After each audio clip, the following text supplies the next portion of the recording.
the Boston Bastard Brigade, On This Street Inc., Wicked Anime, and Black Compare proudly present Duck Amuck in Japan.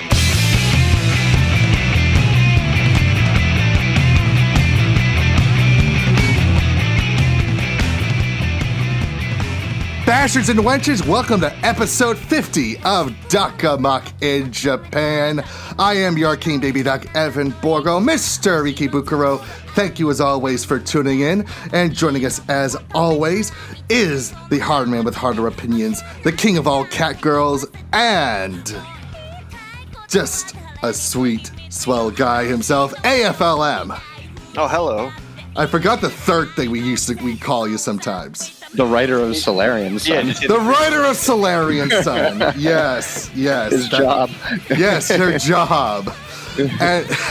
And then the other one here, we've got the line block, the stupid, awesome analyst, JonStar. I'm playing Tetris right now.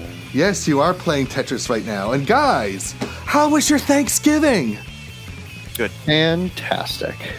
Yes, Thanksgiving, the time where you can spend with family, eating turkey, and just giving thanks. Sadly, I'm here in Tokyo, far, far away from my family, but I did have a nice video call with them in the evening time, so it was good to chat with them and catch up with everybody. It was nice. And they said, could you please stop making that Duck Amuck show, please? I am an embarrassment to them. I know. I am such an embarrassment. I am the black sheep of the Borgo family clan. But here in Japan, it is hard to find turkey. It's very hard to find turkey. So there's this great place in Ikebukuro called The Roast, where they have a very good roasted chicken, and it's got like corn and beans and broccoli. It's got all the vegetables. And then, like, within that vicinity, the vicinity called Tobo Ikebukuro, they've got all these different food stores. So, like, I bought myself, like, a little slab of lasagna, some, like, 4 cheese rolls, and I had this amazing chocolate cake that had this, like, orange caramel center to it that was just perfect. Yummy. What was your highlight for Thanksgiving food? So our cousin, she now has her very own recipe for this like 5 cheese macaroni and cheese that she makes.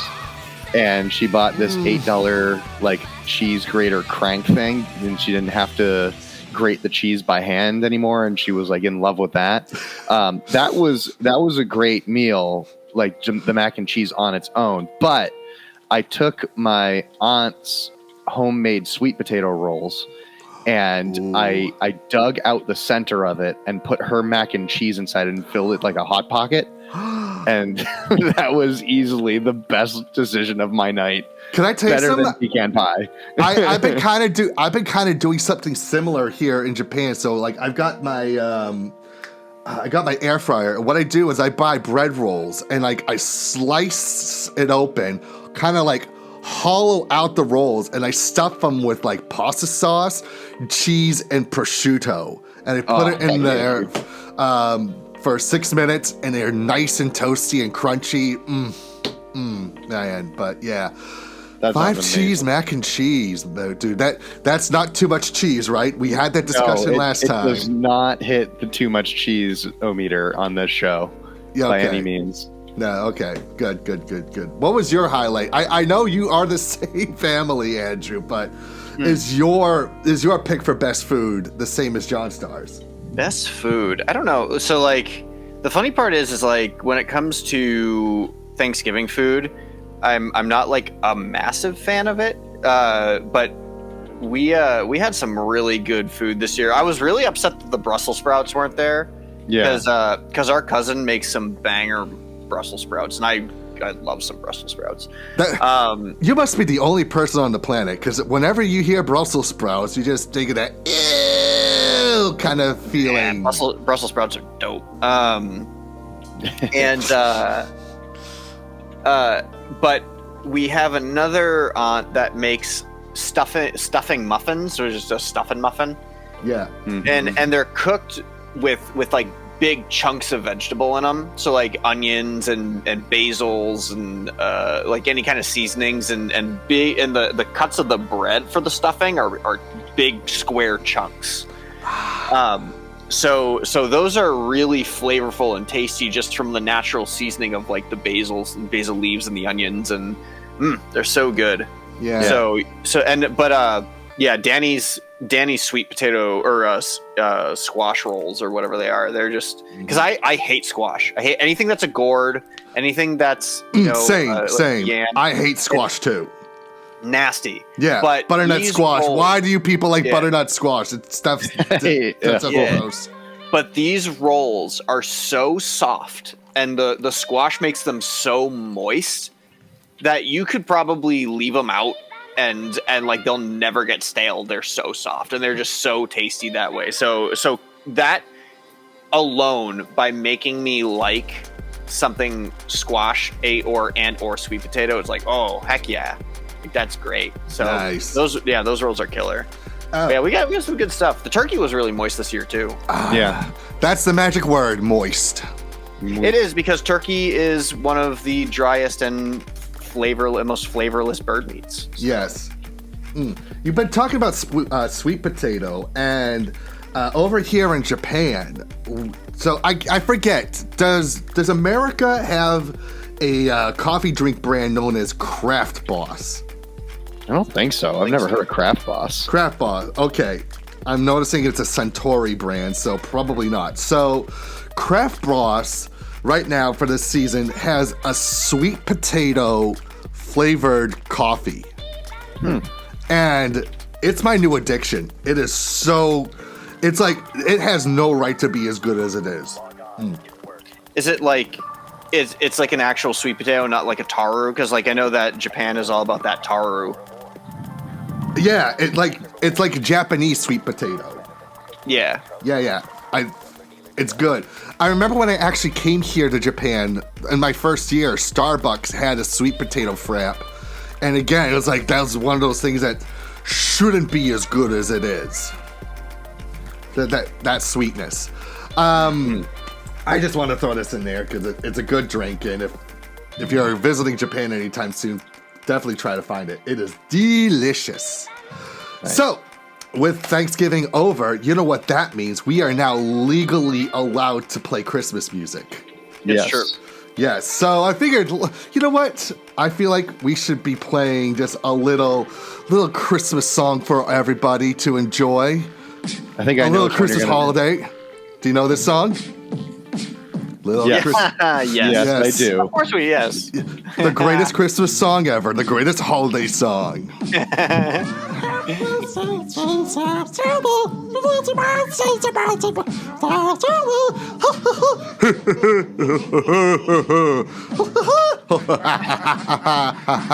got my Kwanzaa juice.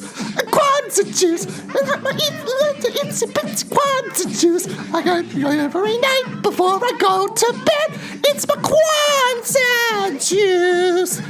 Everybody knows what is going away. Everybody knows what is going away.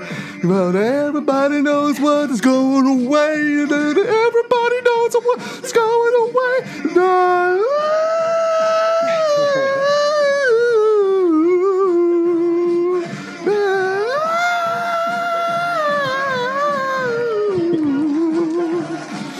Happy holidays, happy holidays, happy holidays, happy holographic holidays, holographic holidays, holographic holidays, happy holographic holidays. Don't drink too much Kwanzaa juice. And that is why today's episode is called Too Much Kwanzaa Juice.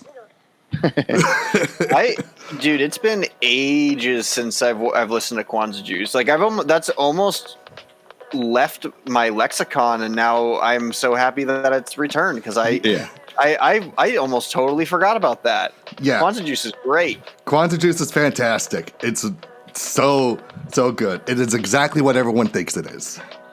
Can I just say too? It just goes to show how awful James Corden was, where Reggie Watts couldn't even save the Late Late Show. Yeah. But yeah, too much Kwanzaa juice. The title is a little bit cut off from there. Oh well, Shogunayo. But now that we've played that little Christmas music there, let's get the show started. But first, a little bit of a good old-fashioned shout out to a wonderful hair metal band that just kicks it like the 1980s. My good buddy Adam from the band Yeti Valhalla. He had a fantastic concert the other night, and he's just one of the coolest people to hang out with. Real salt of the earth. Me and my buddy Harley from the company band Ruption, we go there early. We hang out in the backstage area, which is like it's like this really tiny room, but free drinks and just wonderful chit chats, and they just put on a great fun show. If you are like looking for a band that really stays true to that 80s hair metal, like yeah bro kind of music, like Yeti Valhalla is that kind of sound.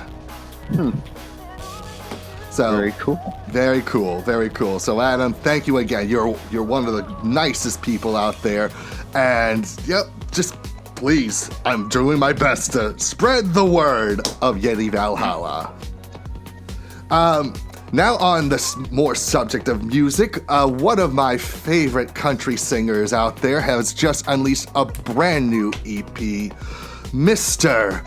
Orville Peck. My initial comment of calling it an EP is a very generous way of calling it. Yes. So before we dive into the new album or the new EP, Orville Peck has had a really good year. So he started off by having his Broadway debut, where he played the MC in Cabaret. In what? Cabaret. And as you can see, he's not wearing his mask for this, but he has his face painted. Yeah, he has his face painted. Huh. It makes the world go round. Wow. I was kind of curious about that fact of how often Orville Peck is seen without his mask on. So, very rarely. So, you can see that he wears face paint to make up for it, for the performance. Because, like, the big question is there's, like, the whole thing of, like, oh, he's playing Vega in the Street Fighter movie. Right, which is actually the thing I was going to move on to next, is the fact that he's playing Vega. And I don't know if you've seen clips of him training as Vega, but he's got this spinning back kick that can kill someone. Wow. Might I just say, though, that like Orville Peck playing Vega in a Street Fighter movie is akin to if they announced that Elton John was going to be the next James Bond. Like, it is a very, very strange pick for a ladies' man. Yeah. I know. He's so beautiful. That's why he wears the mask, is to cover up his face so that it won't be scarred in a fight, because his beauty is what entices women. Right. So, like... Well, you know, think about all the times Neil Patrick Harris has played a straight guy. Oh, and for sure. He's played a great straight guy too. Well, and the other part is like, well, it's very common that Vega does not wear his mask. Mm-hmm. So I wonder if he's just going to stay masked for the whole movie, or like what they're going to do for that. Or maybe like close to the third act, you finally see his face. Or something like that. We'll see. We'll see. Orville Peck face reveal in Street Fighter movie. Yeah. Very, very worth it. Very worthy. Yes. And probably the biggest thing that happened in Orville Peck's life, he actually reunited with his long-lost brother. Oh, wow. Oh, yeah. Wait a minute. You hated us. You hated us. That's not cool. I was actually like looking forward to a heartwarming story, and you. What are you talking about? Look at that! Look, they absolutely look alike. They got the same tassels. How dare you say that I lied to you? Wow. Yes, but very good. Yeah, very good, very good. Thank you. Thank you very much. There's a reason why I didn't share this PowerPoint presentation with the boys beforehand. There's a lot of secretive stuff on this tonight. Yes. But going back to the new EP, Appaloosa, we'll play a few seconds of the song Drift Away so you can just hear, that buttery vocals, man. Yeah, it's this EP is awesome. It's a lot of good music. A lot of good music. I will say, like, so last year he came out with the duets album Stampede, and I enjoyed it. There are some really good songs on there, but it wasn't on my top 10 list because, like, it didn't have, like, it just wasn't, it didn't showcase Orville's talents enough, in my opinion. Okay. So, but still, good album to listen to. Some great duets with like Willie Nelson, Elton John, Kylie Minogue, Diplo, a bunch of people. But this new EP, Appaloosa, which actually kind of goes back to his roots with his debut album, Pony, where you kind of get that dark country sound. And when you start listening to like Dreaded Sundown, it's like, oh, we're in for a bad time, but I'm going to enjoy this bad time. It was funny because over Thanksgiving we were chatting with one of our cousins who we don't get to talk with a lot because he lives in LA and he works for like the movie industry and stuff. Yeah. He comes home for Christmas and Thanksgiving.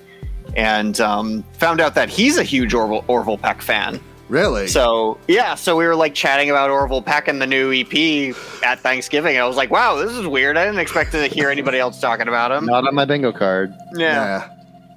The word's getting out. The word's getting out about Orville Peck, like, which is I'm happy about because I think he is like legit one of the best in the business right now.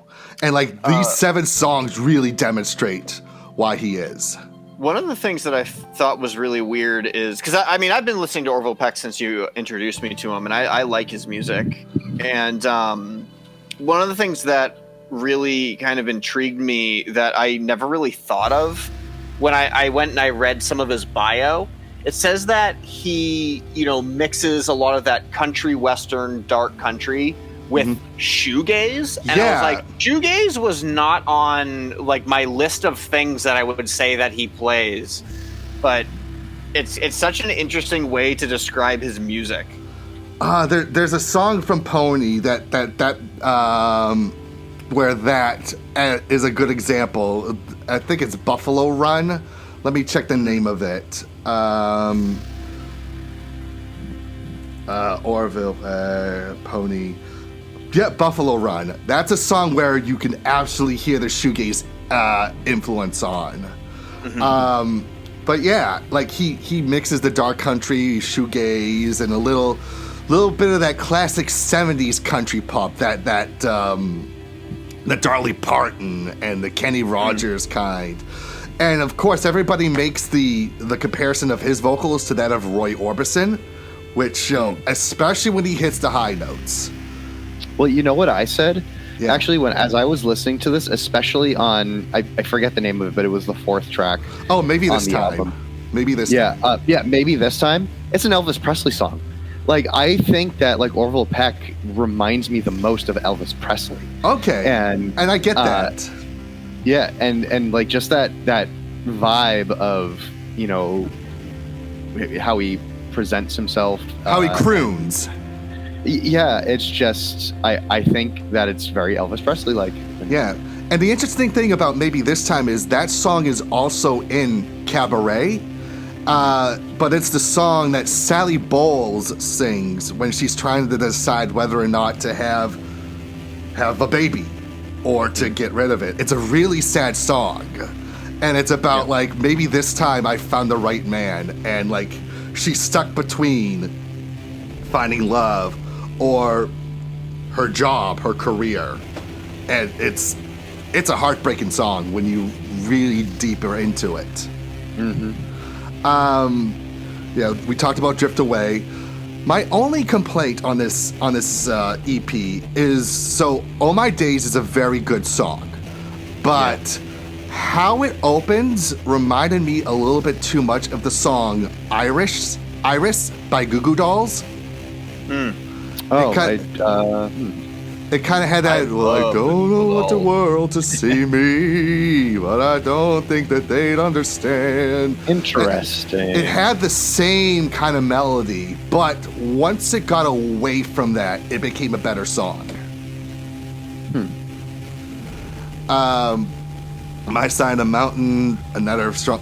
All of these are very strong tracks. I will say that I liked the first 3 songs the best on the album, and then I think it got a little samey for me at the end too. I also found that it was kind of an interesting choice that track 4, maybe this time, was kind of a contradictory track to the follow-up track after that one. Which it's him kind of talking about how he goes into town and sleeps around with other men, but he really wants a solid relationship in the song before. And I was like, this kind of broke the story for me in Do you feel like that maybe those 2 tracks should have been switched around? Yeah, I think that if you were telling more of a story, then that probably would make a little bit more sense. Yeah. But I don't know. That was just something that caught my listening. Yeah. I understand. But all in all, I really enjoyed this EP. I would rather have a band or an artist release a record with 7 really good songs than try to stretch out 12 or 13 songs and have just only half of them be good. Heck, that's what they do in Japan, basically. Yeah, basically the mini albums over here. So if you have 6 songs and you're super confident about those 6 songs, just put it out there. Just put it out as is. Don't be trying to shove a couple more songs on there because then it can be an album. No, just be confident in those 6 songs, send them out there, and wait for people to react to it. Be awesome now. Be awesome. Yeah, exactly. Have 6 awesome tracks on a 6-song EP. Don't have an okay album with 6 very good songs. Right. Yeah. So, I really like this. I hope more people start listening to Orville Peck compared to a lot of other country music. Because, boy, most country music... Okay. Let me play for you the most recent #1 hit song on the country western radio, okay? All right. These guys know exactly what's going to happen. Go bear, cold bear. This is it. This is the #1 hit song right here. I love There I Ruined It so much. Is that what this is? Is There I Ruined It? Yeah. Yeah, that's There I Ruined It. Every time a country western singer or pop country singer has said beer, and he just put them all together in one song, and it flows so well. Yeah. Well, the parts that made me laugh even more was when they were on the same tempo and wavelength that they could duet them together. Yeah, which one was dude, that? You actually that got them to duet together? What the heck, dude? Hold on, I know exactly where that is. Hold on. It is towards the end, yeah. Yeah, it's Darius Ruckus. Here it is. Yeah, there he is. Here it is. Yeah, this part. Listen.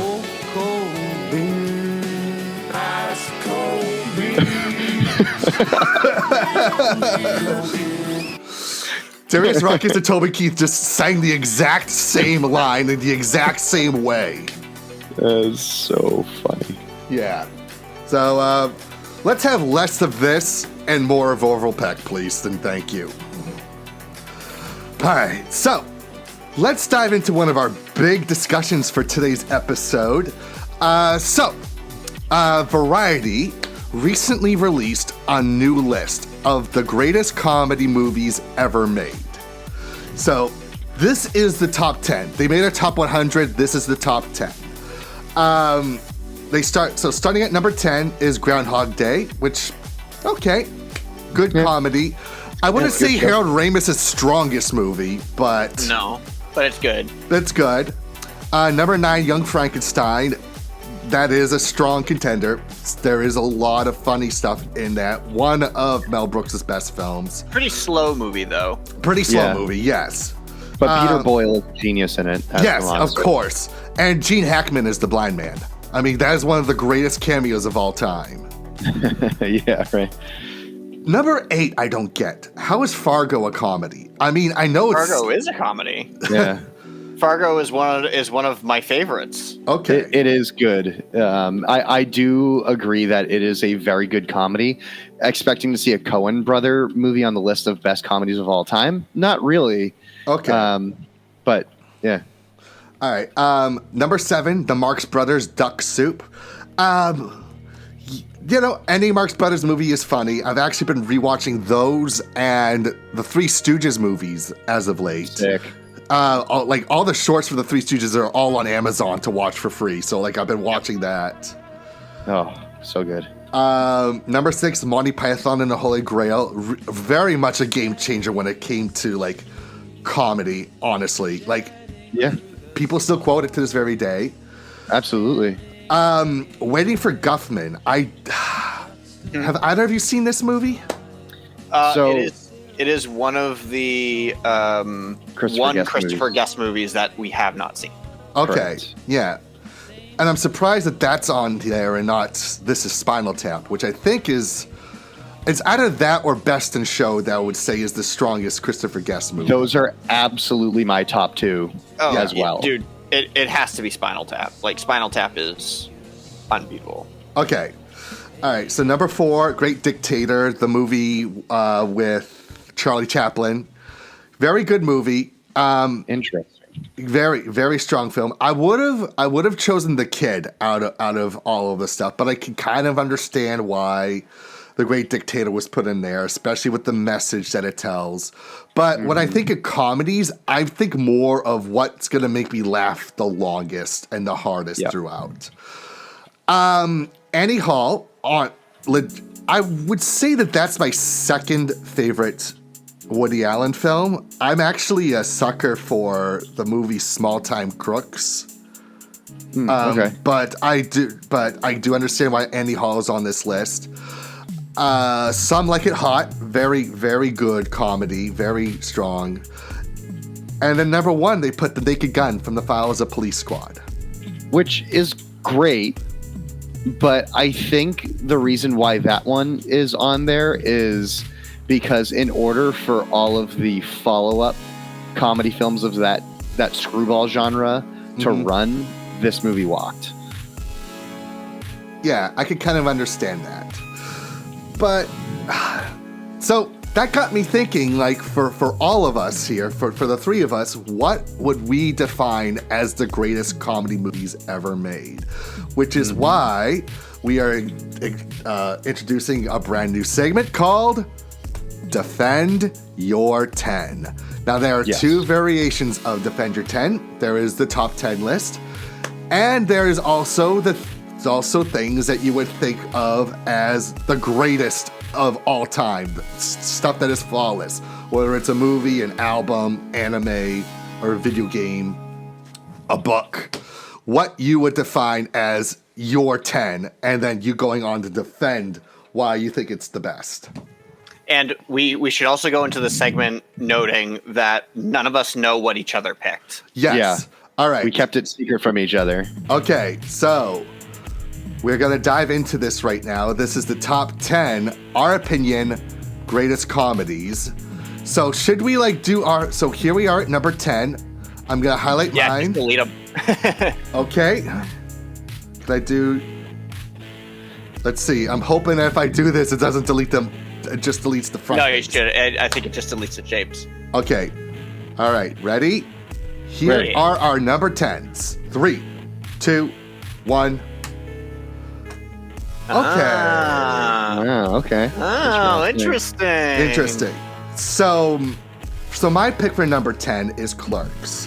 When you want a really good, funny, just movie just about people talking and trying to get through their day job, Clerks for me like really spoke to me because I related so much to these characters because I used to work in retail for a very long time, and the people that they have had to deal with were the exact same people that I had to deal with. Dialogue is still super funny. Like even 31 years since it was first released, 32 if you count the original cut. It still resonates a lot to like my sense of humor and my personal core beliefs when it comes to what they talk about. Not to mention just I feel like Brian O'Halloran is such an underrated actor. I really wish he was in a lot more things besides like these small tiny indie films that almost nobody ever sees. He was also just on last season of The Floor with Rob Lowe as a contestant, and he won like $140,000 on the show. Yeah. Which I feel like he should put towards his own movie. Like I know, right? That would be so great. Yeah. And he was just on Smiling Friends as well. Yes, he was, which was a great cameo. I didn't know that. I haven't caught up yet. Yeah, we're gonna go watch Clerks, and Rob Halloran says he's gonna maybe come, so you should come. All right. And this is like whatever, like this whatever throwaway gag, and then like the after credits scene, like Rob Halloran's just like, oh, so when we were filming this part, I really just kind of want to watch the movie right now. Thanks. But yeah, that's my number 10. And I know you guys aren't the biggest fans of the Clerks the movie, but remember, without this movie, we never got one of the greatest cartoons ever made. That is 100% true. Yeah. And I want to be specific. It's not Clerks that I don't really like that much. It's Kevin Smith's movies that I don't really like very much. Okay, fair enough. Though I do like Kevin Smith movies. I'm not. That's not a blanket statement of I don't like Kevin Smith movies. Kevin Smith has made movies that I haven't really enjoyed. Yes, Tusk being one of them. And Red State. Red State is probably one of my favorites. Okay. All right. So Andrew, you have the first Austin Powers movie. Mm-hmm. So one of the things that you're going to notice about my list of comedies is I put on movies that defined a generation. Yep. Mm-hmm. And Austin Powers was one of those benchmark films that changed like the landscape of how people talk to one another. Yes. Like the same way that we were talking about Monty Python, how people still quote it to this day. Austin Powers did the same exact thing, if not to like a wider scale, just to like an entire generation of millennials. Yeah. And one thing about Austin Powers is like the first film did just decent in the box office. It wasn't until it came out on video and people started renting it when they realized just how good of a comedy it was. And it led to them making the other Austin Powers movies.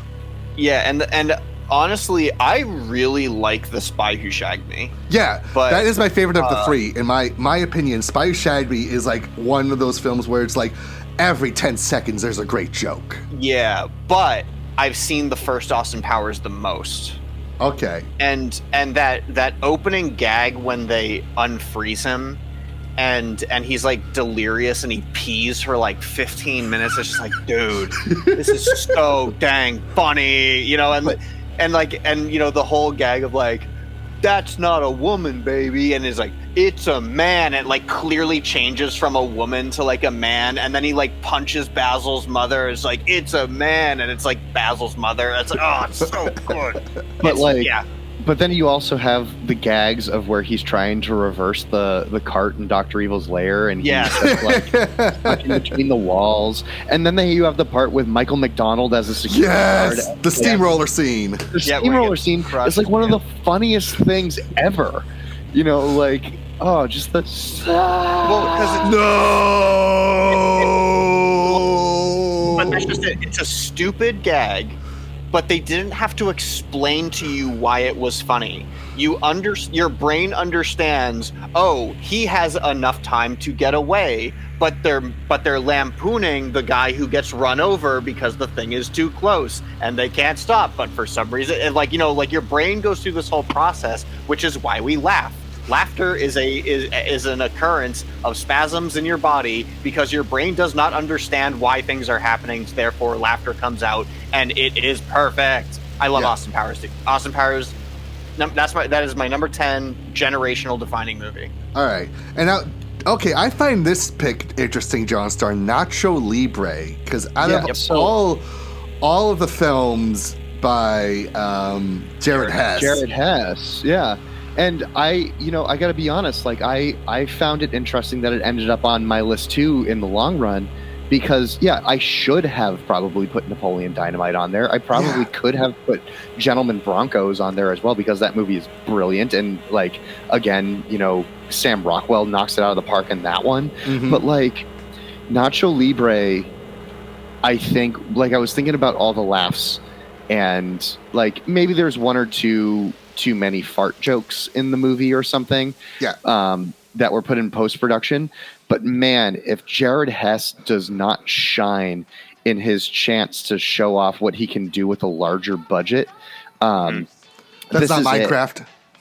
That is not Minecraft. Right. That shocked me.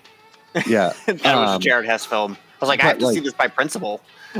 But like, I just absolutely love the use of Nacho Libre and like the comedy that he does. Like, I still to this day think that one of the funniest scenes and one of the funniest shots in any movie that I've ever seen is when he's going to get the eagle egg, and like he smashes the egg open and then throws the rock off the side of the cliff, and like it lands like 3 inches away from the boat driver who was there, and he doesn't even pay attention to that a rock almost hit him in the head.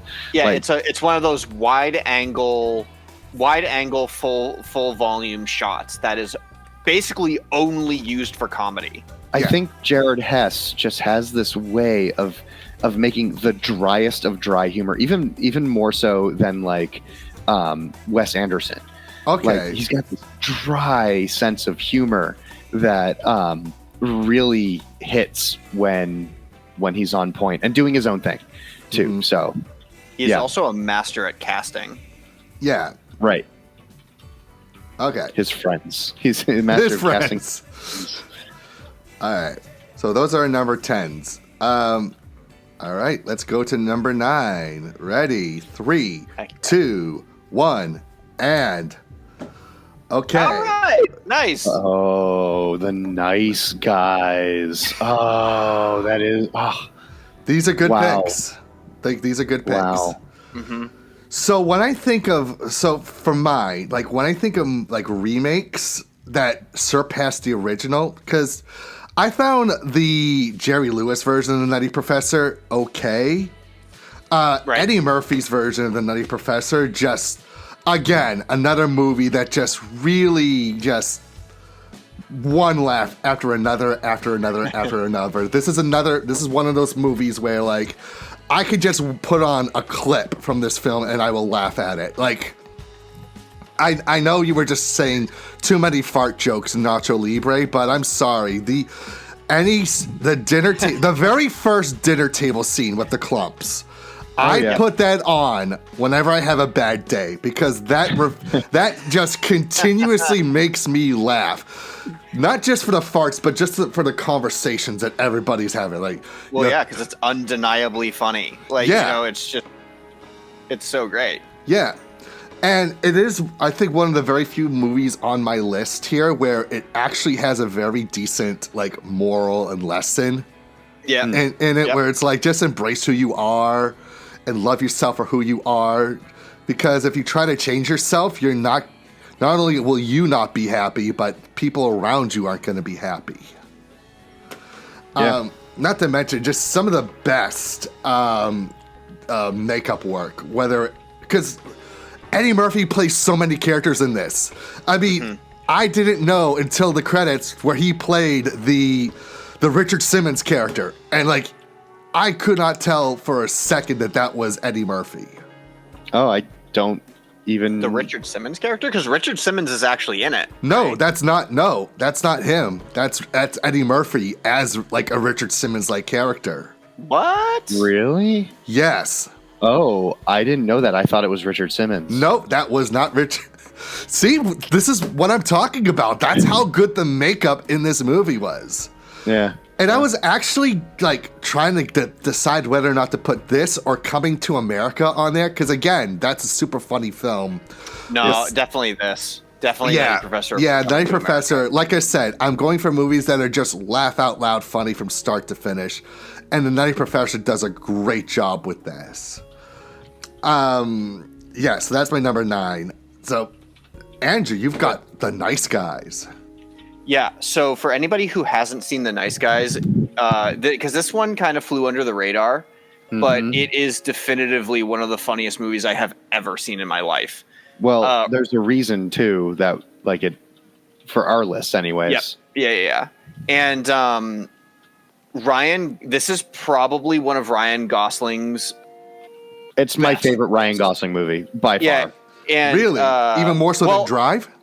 Yes. Yeah, I don't know, because, like, he has some really good roles as in NWR films, but this is that moment of how all actors just want to do comedy. And Ryan Gosling playing this role in this movie is just Kills it. the funniest thing you will ever see, and where It's better than Ken. Better than Ken. like 100% better than Ken, but like Ken is still like a funny role and like the best character out of the Barbie movie. But Ryan Gosling in this film just steals the movie because of the lines, the way that he delivers his lines, and the way that he interacts with Russell Crowe's character. Because Russell Crowe is the no nonsense, very serious character, and Ryan Gosling coming up beside him as the supporting role character just kills it. And so it's this kind of like a crime noir film where like there's this missing girl who, and it's kind of surrounding the adult film industry and all the shady dealings of the adult film industry, and they're trying to find this one missing girl and how it all kind of goes down from there, and how they're trying to find out where she went and who she was with last. But Ryan Gosling's daughter is also, he's a single father, and he's trying to also take care of his daughter, but his daughter is doing like a better job than they are at finding these things. And you have to see it. It is it is one of the funniest movies of all time. And Jonathan is correct. There is a little bit of history behind this, where The Nice Guys was actually a movie that Jonathan and I wrote when we were in high school before this movie came out, where we wrote the concept to it, and it was actually called The Cool Guys, and instead of Russell Crowe and Ryan Gosling, it was Sam Rockwell and John Hamm. Interesting. So it was a different enough concept that it wouldn't be the same film, that if we ever wanted to pitch it as a screenplay, we could. Yeah, ours was mafia based. Oh, okay, all right. I was gonna say, I smell a lawsuit. Yeah, no. These kinds of things happen in twin movies happen in Hollywood all the time. But it's different enough that it could get away. But it's also close enough to our hearts where like, oh, okay, somebody did it first. Like there was one time when I was in high school, I wrote a comic book called Assassins for Hire. And the story was about an assassin that got blacklisted, and then all the other assassins were coming to kill him. And that's then Sakamoto Days. And then John Wick came out. Yeah, that too. And I was like, oh, okay, like John Wick is like one of the best movies ever made. I'm totally cool with that. It coming out before I made my movie. So, okay, it's fine. All right. Move on to Spinal Tap. Yes, move on to Spinal Tap. We just talked about this when I think this is the. I think. Oh no. So I had to put this one on because like I do really like Best in Show. It is a solid film, and everybody in it is just absolutely incredible. Yeah. But our family has a history with Spinal Tap because we come from a family of musicians, and it is just an absolute banger that we all, like, as a family, still quote to this day. And like, you wouldn't have the imagery of amps going to 11 in every single like rock opportunity or scenario without this film. And I think this film is the perfect mockumentary. I think that like a band falling apart, and like they used to be so great and now they're just not that anymore, and they're struggling to find good gigs. And then there's like the gig at the air base, and you know, just, and like Stonehenge is iconic. Well, the other part is too is the music is really good. The music is awesome. Right? Like, I have the album. It's amazing. Mm-hmm. Like the part in the movie where they're at the airbase, and he's like, "I'm thinking about, you know, dancing with my wife. Can you put on something slow?" Yeah, of course we can do something slow. Smash cut to working on a sex farm. You know, like, oh, so good. Spinal Tap is one of those movies that is so well put together. Because I mean, there's. I can't tell you how many times I've used the line, you know, where, you know, oh, that's sexist. Well, what's wrong with being sexy? Yeah. Like, I say that all the time because of this movie. Yeah. You know, it's so disarming and so funny. It's brilliant. I agree. I'm so glad you put this on the list. I'm glad too. And you ask any musician, any rock band, they'll tell you that it's a horror film, because like they watch this and be like, that happened to me. That's happened to me. That's happened to me 3 times. Yep. Yeah, there was nothing ever funnier than Stonehenge. Like, Stonehenge was just so great when that tiny little Stonehenge comes down from the skit. It's over. I'm done. Put me out. I'm good. Yeah. And like you could kind of tell like that's going to happen, because you see the scene and she just draws out the map of like, let's just make this Stonehenge, and she puts inches quotes and not feet quotes to it. It's like, you know what's about to happen, but then you watch it happen and it's just brilliant. This is the piece. What do you mean? This is the piece. Yeah. So, Spinal Tap, so good. Okay, I agree. All right, let's move on to our number 8 picks. All right, 3, 2, 1. Heck yeah. Okay. So I had to put a Marx Brothers movie on my list. And for me, my favorite is Horse Feathers. It's one of the ones where it's all 4 Marx Brothers: Harpo, Groucho, Chico, and Zeppo. And it's where Groucho is a college professor. There's a big football game that's about to happen. It is, to this date, it has one of the funniest football scenes ever put to film. It's one of those movies where it's just totally ridiculous. It's so funny. And like, you watch this film and you just see how witty Groucho Marx was. Just how good his comedic timing was, and how he was just a master wordsmith when it came to his humor. Not to mention, it has the trademark of Harpo's harp playing, one of my favorite harp performances from Harpo in a Marx Brothers film. Interesting. And one of my favorite Marx Brothers songs, "Everyone Says I Love You," is like that's a song that's always stuck to me. Like whenever I see like a cute girl and I fall in love with her, that's the song that plays in my head. The "Everyone Says I Love You." Mm-hmm. And it's such a classic film. Love it to death. Little side mark, up in North Conway in New Hampshire, there is a restaurant that is called Horse Feathers. And that's actually how I heard of the movie, because they had a poster of horse feathers in there. Great restaurant, by the way. But wonderful Marx Brothers film. Almost all the Marx Brothers films are great. But for me, Horse Feathers was like the one that I watched like on repeat when I was a kid. Nice. All right, so Andrew, you put Mystery Men. Good pick. Yeah. So, Mystery Men. So, one of the things that we discussed about comedy is not a genre. Comedy is an additive to a genre, right? Yes. You have action with comedy. It's an action comedy. You have romantic comedies. You have dramedies. Comedy is something you add to something. Mystery Men is to this day the greatest superhero movie ever made. Yeah. No debate.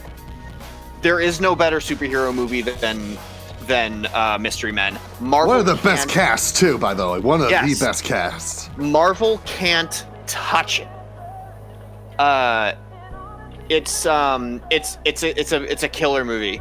It's so funny in the sense of people trying to like take it seriously, but you can't take it seriously because it's superheroes and this is made pre 2000s. Yeah, this is 1999.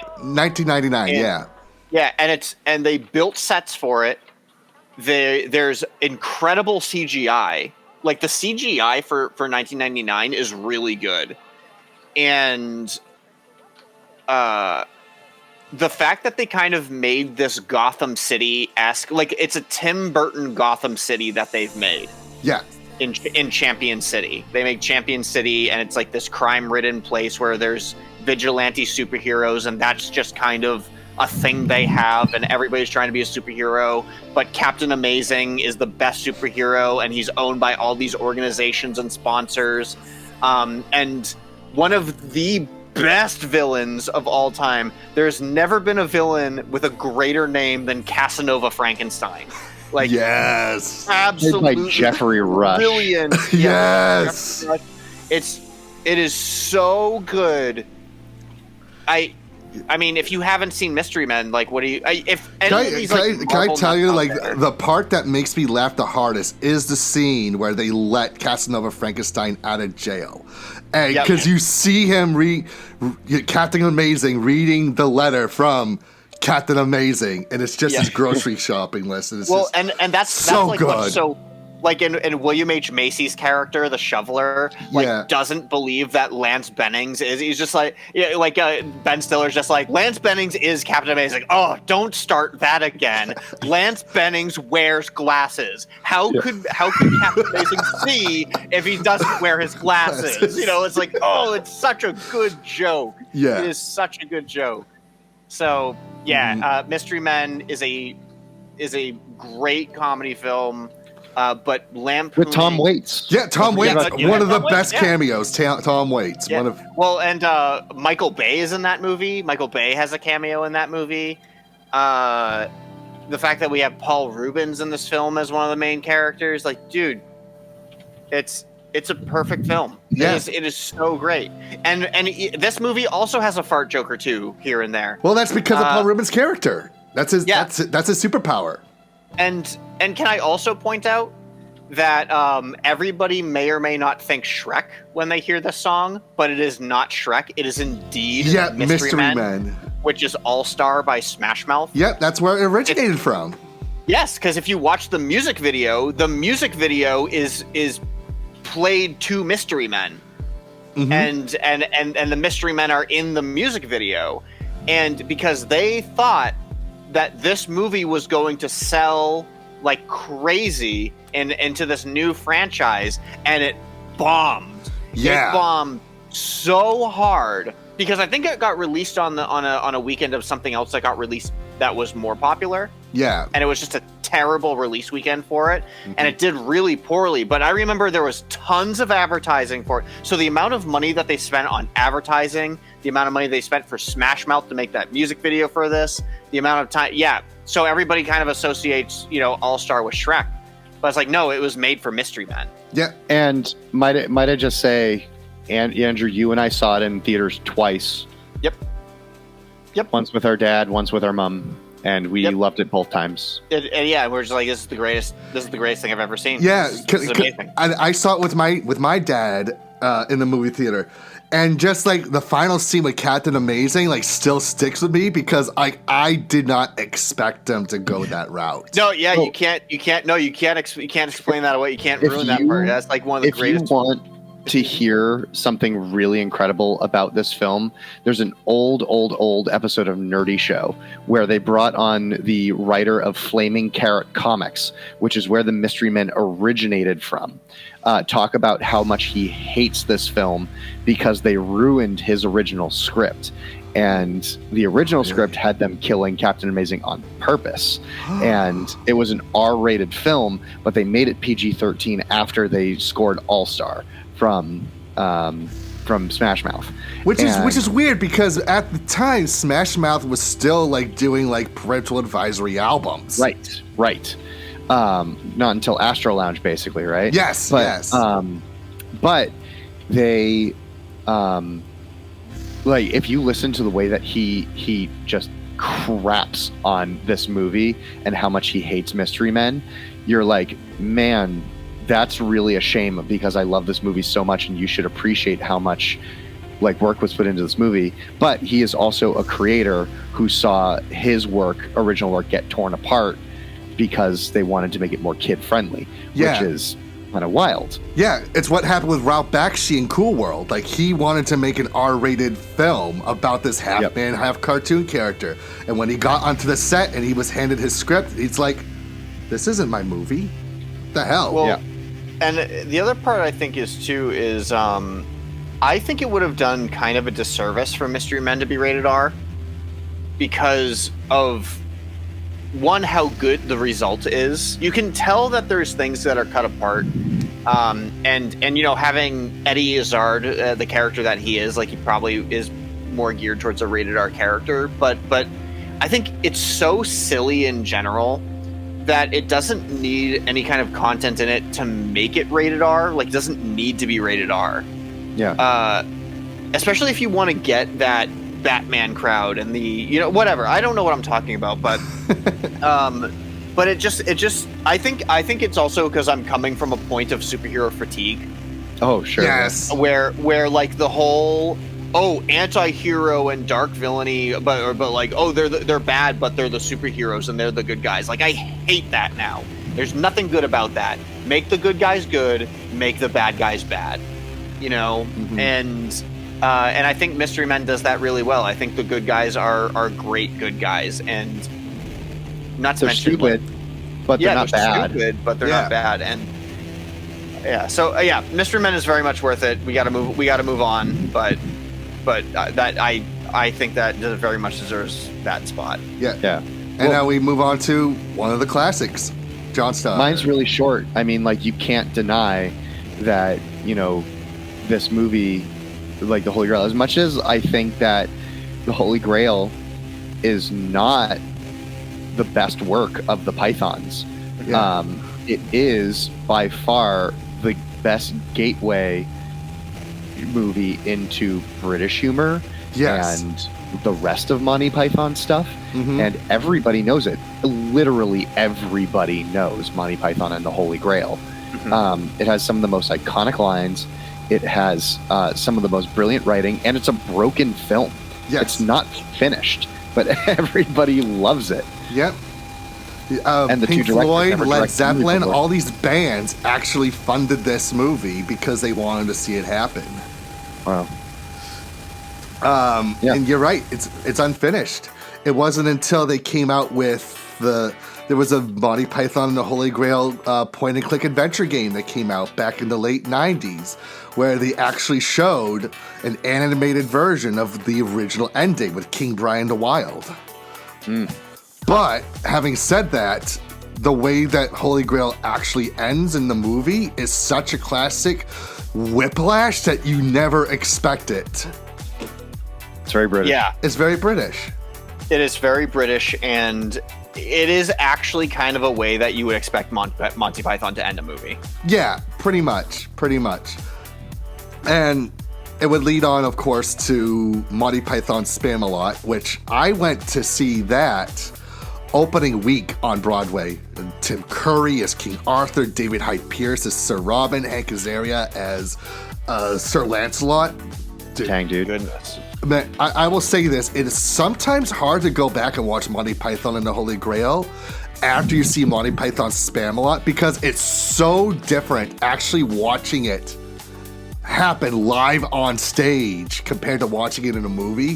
There's just like something little extra special seeing it, especially again Tim Curry, King Arthur.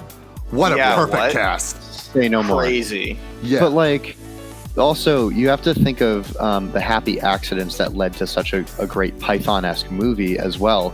The fact that the coconut joke with the horses was because they couldn't afford horses. Yes. Like, they wanted horses in this movie, but instead they got coconuts. And it's like, how much more Monty Python can you get than that? You know? It's so good. It's wonderful. yes, it is.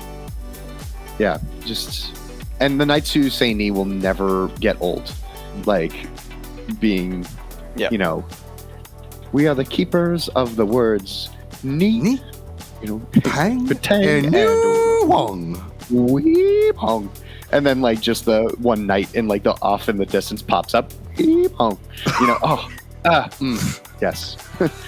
And to this day, I think the part that makes me laugh the hardest is the Black Beast of Arg. Because again, it ends on such a like punchline that you never see coming. Terry Gilliam had a heart attack. Yeah.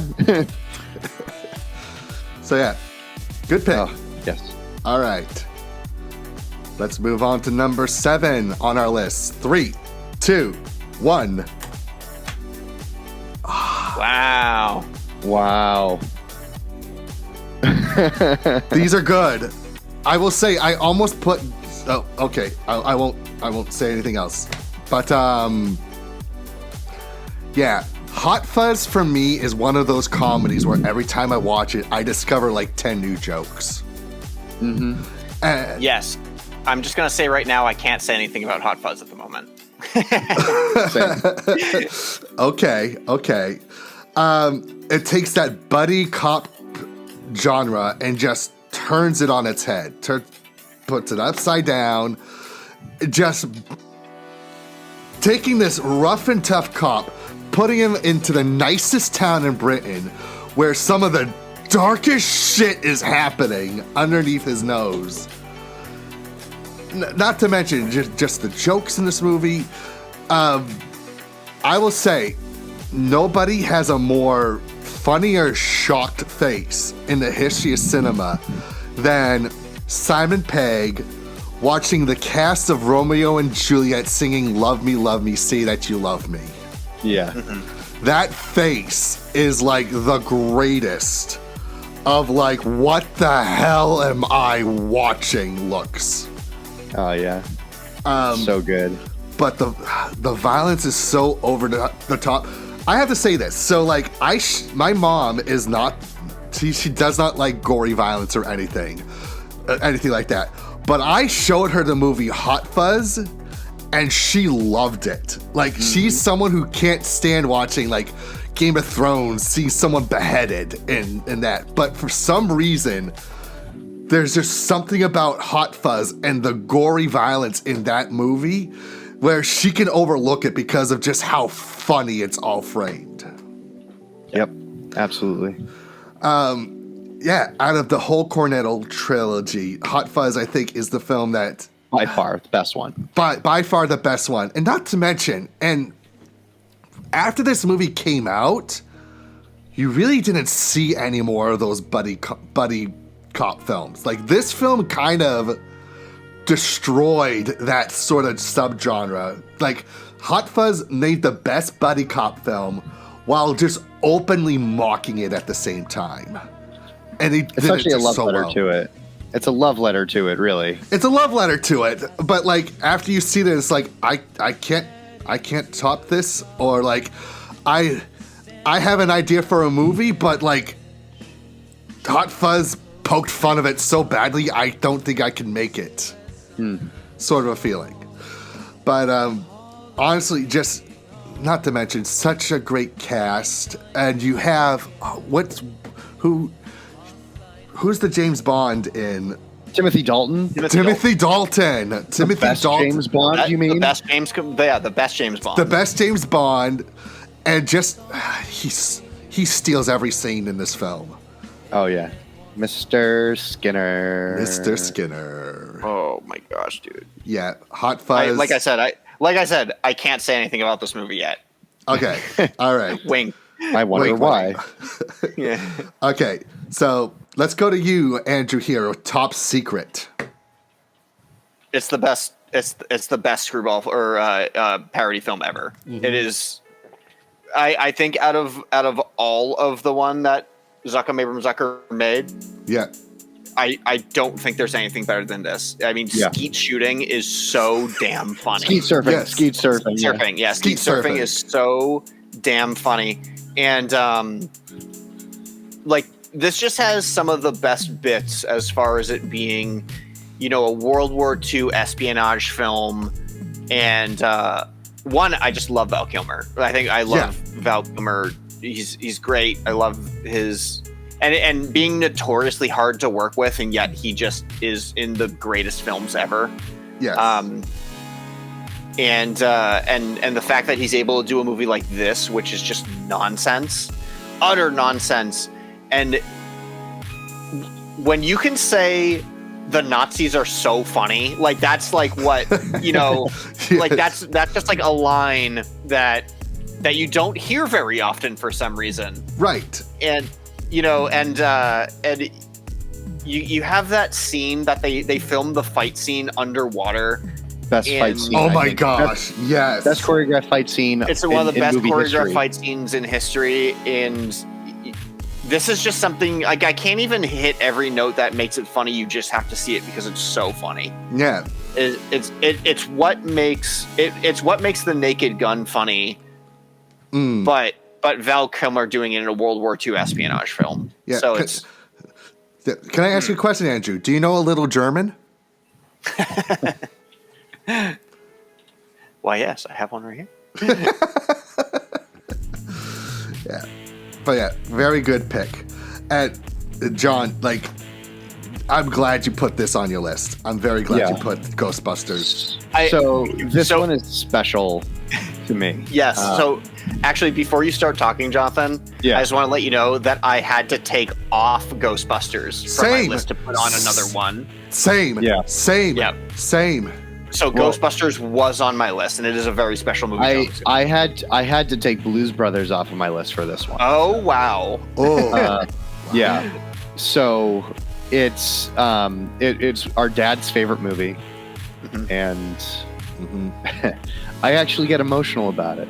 It's really special. This movie is written on our souls. Yeah. I mean, didn't Nerdy Show have its own Ghostbusters show?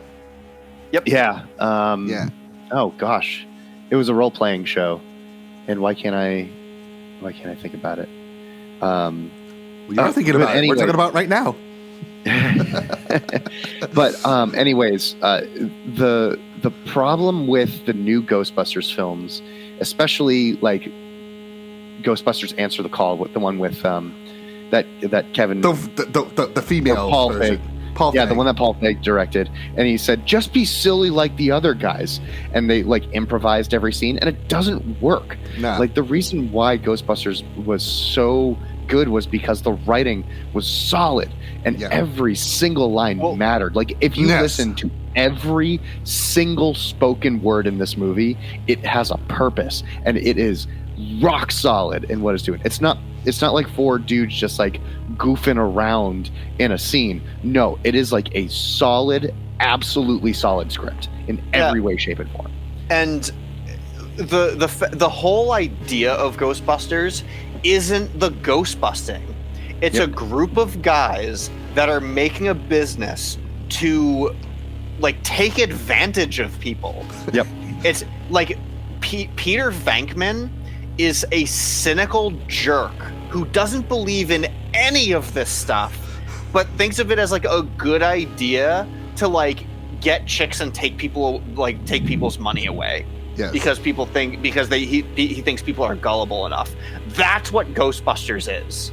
And like that's why it's so funny, because it doesn't take itself seriously, and they don't even take themselves seriously. Like the only one who is actually into it is Ray Stantz.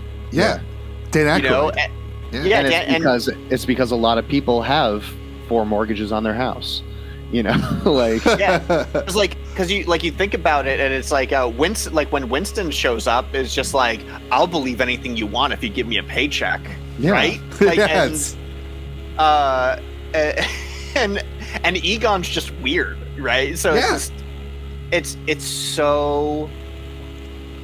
Ghostbusters is a brilliant film, and I don't think anybody who's made a Ghostbusters film since actually understands what Harold Ramis was doing with this film. Yeah. Nobody understands. Or Ivan Reitman, because Ivan Reitman's the one who directed it, and Harold Ramis and Dan Aykroyd wrote the film.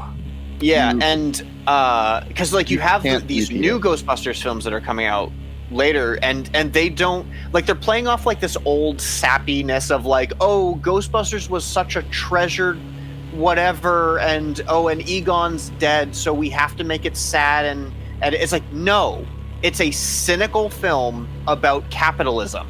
That's all Ghostbusters is. It has nothing to do with the ghosts. It has nothing to do with the visuals or the nostalgia or the memories. It is a cynical film about making money. That's what Ghostbusters is. Can I throw something in too? So like, I used to watch this all the time when it was on television, all the time. So I never ever had to like rent it on like VHS or DVD.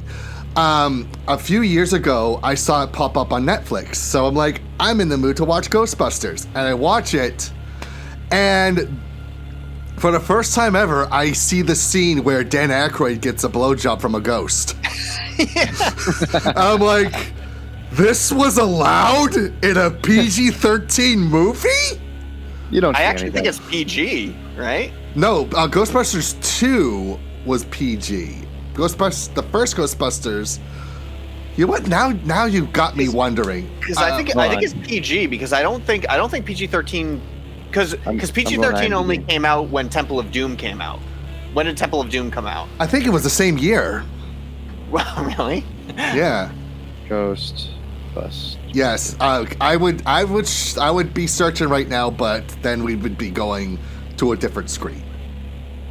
Hold on. I think I have to. I have to do what is Ghostbusters rated. Yes. Yeah. What is Ghostbusters rated? All right. Doing the search song. Everybody's trying to find a thing. PG. Yep. Ghostbusters. Really? PG. Okay. I am awesome. Yeah.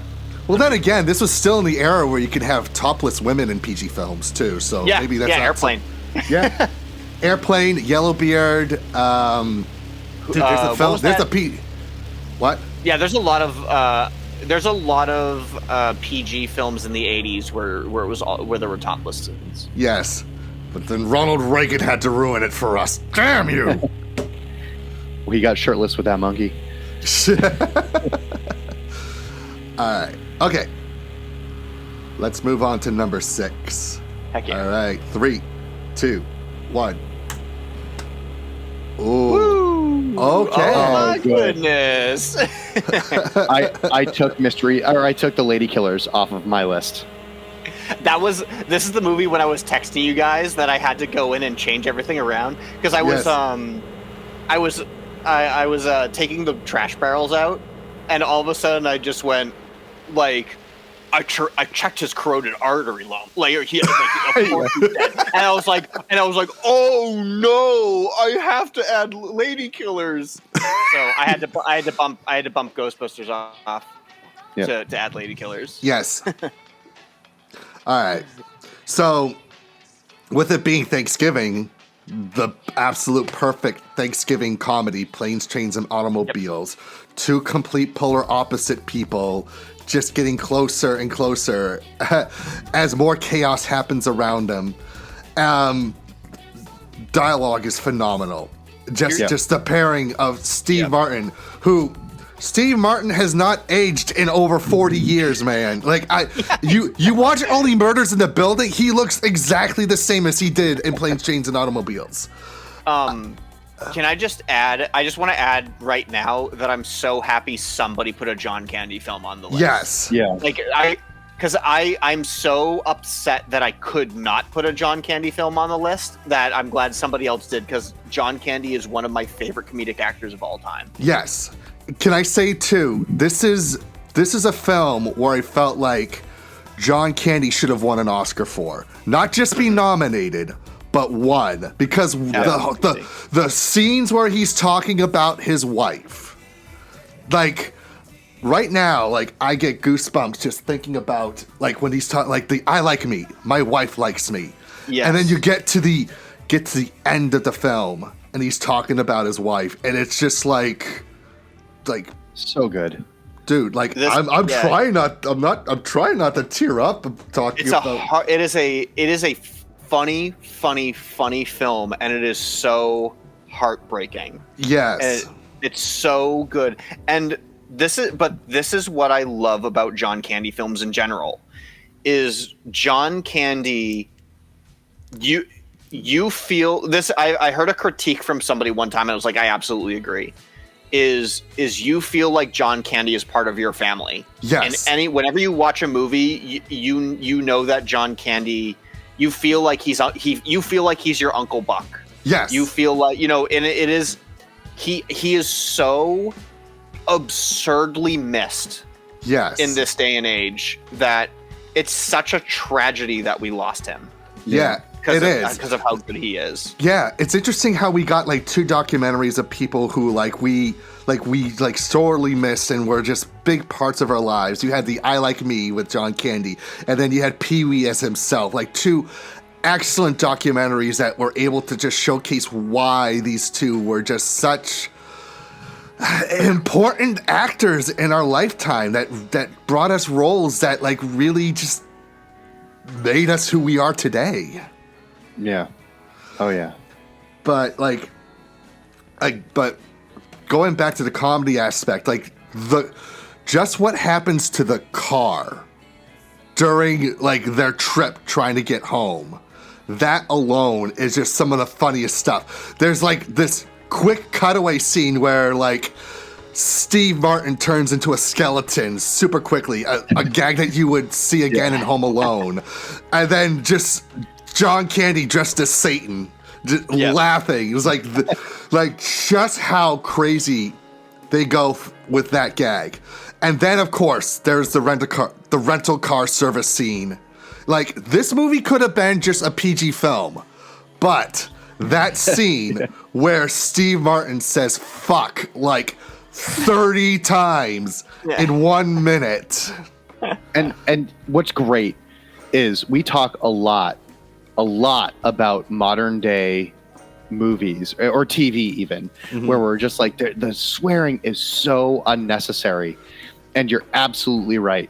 This moment right here, where if they cut out just that part, it would have been a PG film. But you need that part in this movie in order to really sell what he is feeling in that moment. Because it's like, I've been there. I know what he's going through. And he just like, he's got that look of anger in his face when he's like seeing the woman at the front desk going, gobble, gobble. How can I help you? You can start by rubbing that fucking smile off of your fucking face and give me a fucking car. Right fucking now.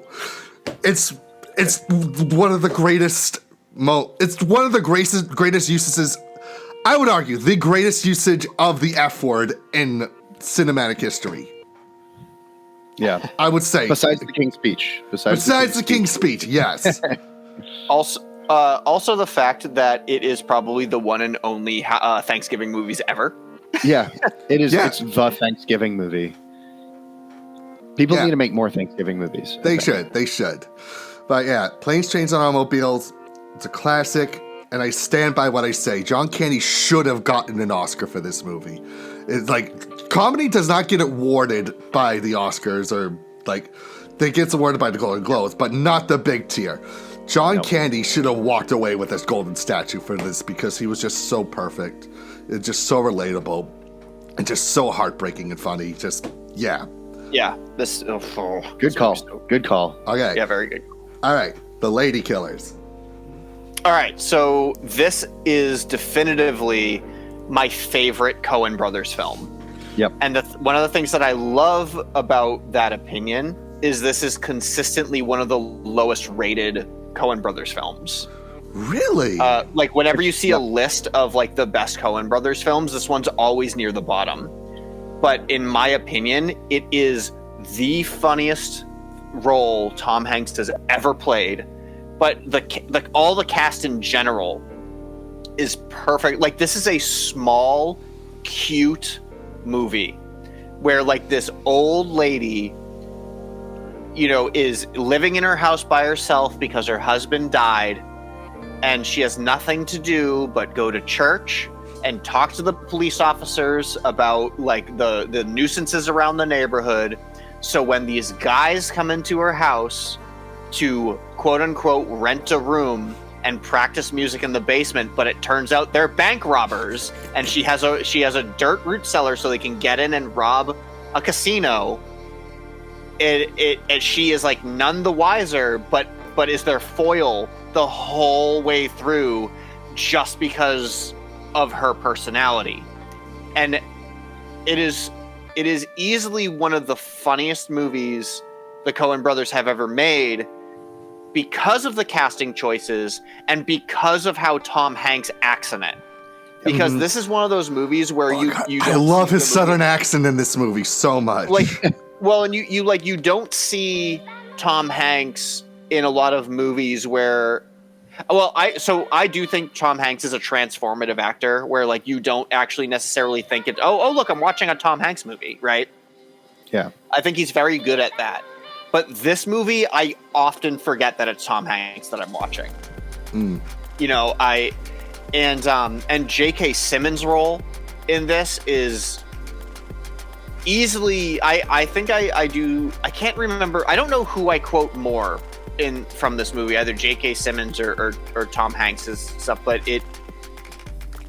I whenever I think of J.K. Simmons, like this is the role I actually think of for him, because you use Tom Hanks's waffles line for your animation demo reel in college. Yeah. I took. We SoundCloud require from this waffles. movie. We require waffles post haste. If we of every patron in this restaurant, you know, like it's. Yeah, like this movie left such an impression on me that I did use it for school a lot, and the ending is so funny. Like the whole third act of the movie is one of like we talk about Hundreds of Beavers all the time as like it has like one of the most amazing third acts ever, which it does. But the third act for this movie is so worth it. And so well put together. You can't help but just laugh hysterically and the Coen brothers are some of my favorite. Like Fargo could have been on this list for me. Like I actually almost did put Fargo on this list, but it comes down to The Lady Killers. It's just I think it's the funniest movie they've ever made. Yep. For me, it's still for my favorite Coen brothers film, and I'm sad that I didn't put it on my list. Burn After Reading to me is like still like the funniest. Oh, absolutely. We're going to talk about honorable mentions later, but Burn After Reading's in my honorable mentions. Yeah. Okay. All right. And now, JonStar, you've got Mystery Men on your list here. A little bit higher. A little bit higher. Sorry. I'm getting over a cold. I respect this movie a lot for all the reasons that we had talked about before. And I feel like as we get higher on this list, I think it's going to be happening more and more. You know, just in the way that we're starting to see repeat films pop up here and there. But I completely agree with every sentiment that we talked about, and I think it is the best superhero movie ever made. So funny, the music is great, everything like that comes down to it is just wonderful. Love Mystery Men. Okay. All right, so Let's get to number 5 then. 1. We're halfway. Finally, yeah, halfway. This is why we had to cut out a lot of stuff from the original show. 3 segments. We cut out 3 whole segments. I'm so excited to see what gets uncovered on this list. I love not knowing what we did. Yeah. Yep. Ready. We got just more often. And yeah, let's do it. Okay. All right. Okay, so what more can we say about Monty Python and the Holy Grail that we didn't say? Like, it's so quotable, funny as hell, so many left turns with the humor. It's very British, and it's just truly 51 years later, it's still one of the greatest comedies ever made. And as you said, it's not even a finished movie.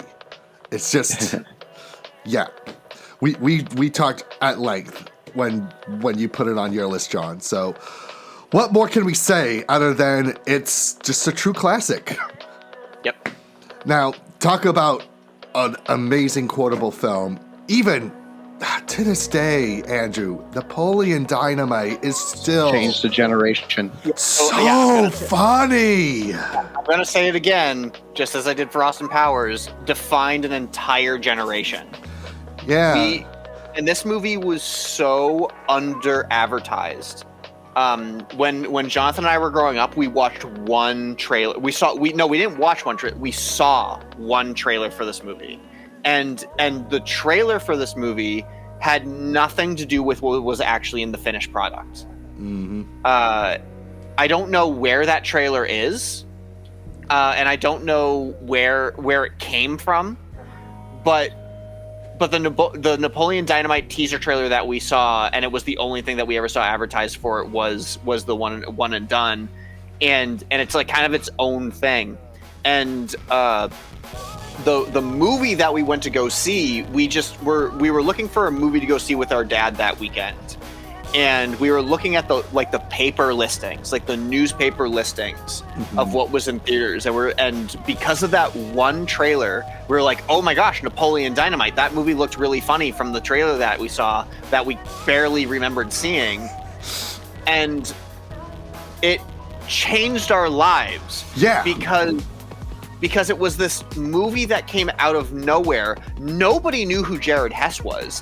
The last thing he made was this small indie film called Appaloosa, which was the original Napoleon Dynamite. Yes. It was like a short 15-minute film. Yeah, and then after Napoleon Dynamite came out, all of a sudden everybody started seeing Napoleon Dynamite, and people still quote it to this day. Yeah. There are still people that are going, gosh, freaking idiot. Yeah, to this very day. I cannot talk about having quesadillas without calling it a dang quesadilla. Yeah. Like, I don't know, Napoleon, have yourself a dang quesadilla. And that's like I don't know. And tots. Are you gonna eat your tots? Tina, ham.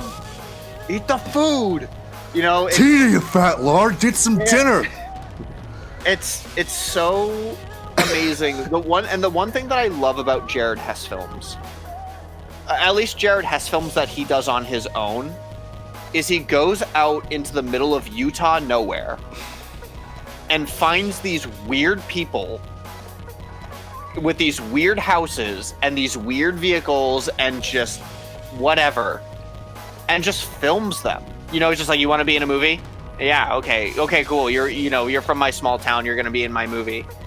And the fact that this movie really doesn't have any story progression at all. Like first they're going to the prom, and there's like, oh, okay, they did the prom thing, and then all of a sudden it's this talent show, and you're like, oh, okay, I guess this movie's about a talent show. No, it's the vote for Pedro. Right? Yeah. There's that too. So there's kind of like 3 things. It's prom, vote for Pedro, and the talent show. Mm-hmm. Well, no, the talent show was part of the vote. Right. Yeah. Because that's right. Because it was part of the campaign. Yes. But in between all of these things, there's like the gags. Mm-hmm. You know, there's like these little gag bits, like when they're going to work for. It's not like the Boy Scouts, but they're like in this Boy Scout type thing, and they're like drinking milk, and and it's like this cow got into an onion patch. Like this this one's filled with bleach. You know, it's just like, where did that come from? And then like, what was it? It's like, hey, Mr. Medicare is like, hey, Napoleon, and he like pulls out a shotgun, and the bus pulls up, and you just hear like this boom, and then like the kids start screaming, and you're like, the cow! I was gonna bring that up. It's one of the best comedic moments. What is this movie? You know, you go to the theater and you don't see a movie like this. You're like, what is this movie? And you're not sure if you like it. And then after you leave the movie, you're just like, I don't know what that was, but I love this movie. So yeah, Napoleon Dynamite. Yes. And I will add too that when me, Andrew, and our dad went to go see this movie, Andrew loved it from the start, and Dad and I hated it when we were there. I was like, this is a waste of time. I can't believe it. But then on the drive home, we were just talking about it the entire time and cracking up laughing. And by the time home, all three of us loved this movie. It's so wild. Like, just, I don't remember that, honestly. Yeah. I leaned over to Dad in the theater. I was like, when can we go? Like, I just like did not want anything else to do with it. Really? I had no idea. I honestly had no idea. But I'll say about this movie too is that you forget how many funny things are in this movie until you go back and rewatch it.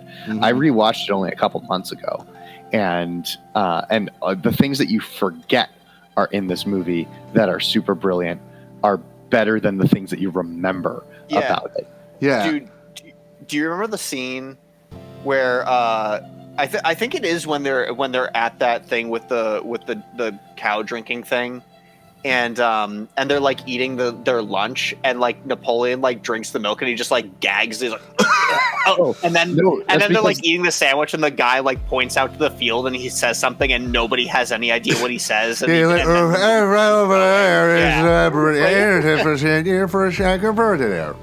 yeah. So word is that guy actually talks like that, and he didn't know that the cameras were rolling when he said that. Do you guys remember but also, yeah. Oh, go ahead. I was just gonna say he gags on that drink because they're working on a chicken farm, and it wasn't milk. It was raw egg. Yeah, it was raw egg. That's right. Yeah. Do you guys remember the Napoleon Dynamite cartoon that came out like a few years afterwards? Yeah. It was fine. I liked it. Yeah. Okay.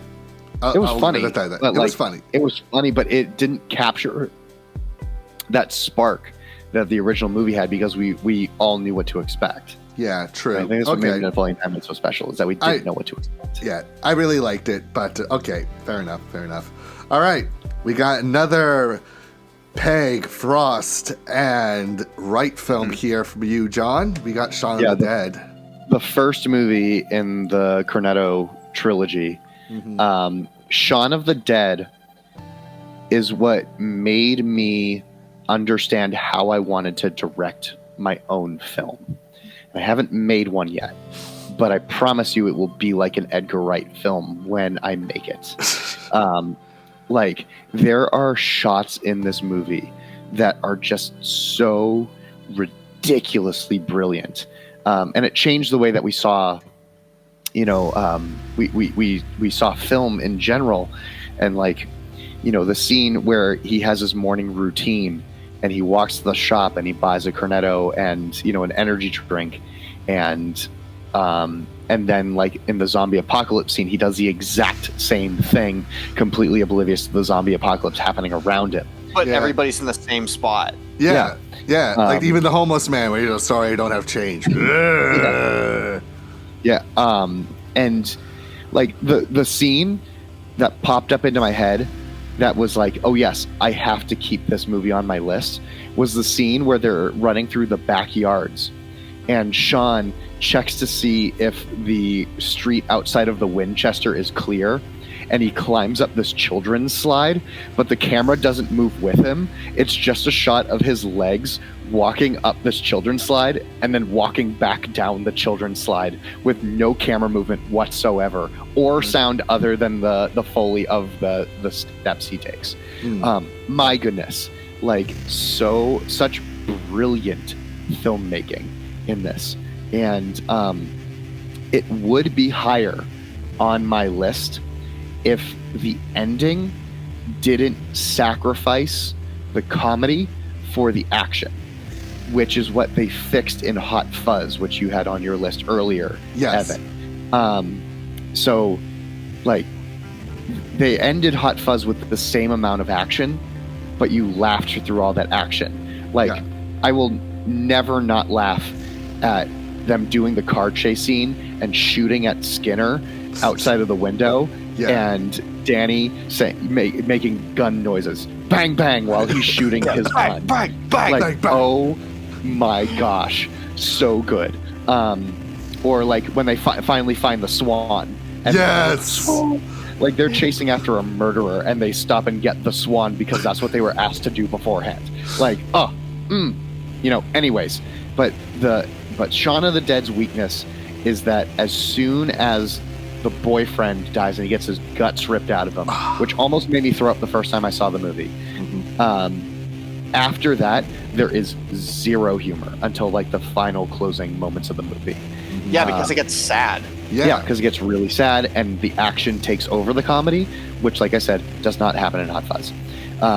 But anyway, Shaun of the Dead has brilliant filmmaking choices. I love it so much. Okay.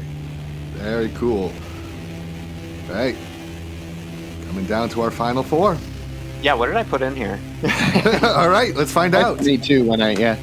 Oh yeah. Oh my goodness! Whoa. Oh wow! We almost have a jackpot here. Oh, I'm so sorry. I ruined your jackpot so much.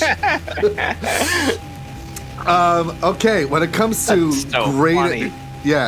when it comes to greatest sports comedies, Caddyshack. Again, Bill Murray, Chevy Chase, Ted Knight, Rodney Dangerfield, just the four of them, perfect casting. Fantastic. Whether it's talking about the golf scenes or the pool scene, or watching Carl trying to kill that goddamn gopher. Yeah. Like every aspect of Caddyshack is just funny. Like this is one of those absolutely laugh-a-second comedies, and it was actually the very first R-rated movie I ever watched. I was 4 years old when my dad put this on.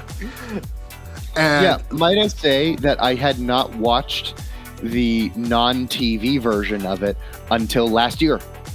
Really? Okay, so we had it on videotape. My dad put it on. You know, I wasn't thinking of the nudity or anything like that. It was just, it's R-rated, but they don't say the F word. Why is that? Why is it rated R? No one says the F word at all in this movie. Why is it rated R? And then it's like, oh, I watched it much later. There's a lot of sex in this. Yeah, there's a lot. But like, it was just over my head as a kid. I was just remembering the gopher and the Baby Ruth bar in the pool. It was like I was just remembering all that stuff. Yeah, can I be frank for just a moment and to not take the steam out of your wins? Yes. I don't think Caddyshack is funny. Really? I find it to be a very Gen X movie. Okay. Like it is very much like that generation. Like it's a movie for them. Yes. And then like as it moves into millennial humor, millennials don't find this movie as funny. And this is coming from somebody who's talked to many millennials, because one day we were at work and it was on and we were talking about it and everybody was just like, hey, can we talk about the underrated Caddyshack 2 and how it's way better than the first one? Wow, dude, that's blasphemous language right there. Saying that Caddyshack 2 is better than Caddyshack. Like, nobody says that about Caddyshack 2. That's like one of the worst sequels ever made. It is pretty bad. But yeah, no, I am of the opinion that I don't think Caddyshack's a very funny movie. Okay. But I also understand that it is not of my generation. However, I do find movies like Stripes funny. You know, like yes, which was our first rated R movie was Stripes. Yeah. Okay. But yeah, just love Caddyshack so much. Whether it's the one-liners that Rodney Dangerfield says, or just the whole golf competition towards the end is so great. The acting is crazy, right? What? Like it's the casting is crazy. Yeah. It is like comedy star-studded. Mm-hmm. Absolutely. And, you know, without Caddyshack, there probably never would have been, like, Happy Gilmore. Or, like, any other kind of, like, golf comedy films. Let's not talk about Who's Your Caddy, by the way. Have I seen that? I don't even know what that is. It's basically Caddyshack, but black. Oh, okay. Basically, the joke that Clerks, the cartoon, made, they actually wound up doing that with Who's Your Caddy. That's funny. But yeah, I do love Caddyshack. I still watch it from time to time. Ted Knight is such a wonderful villain in this. And the thing is, he's just trying to do what's best for the golf course and what's best for the resort. And just all these outsiders are just trying their best to just muck it up for him. Yeah.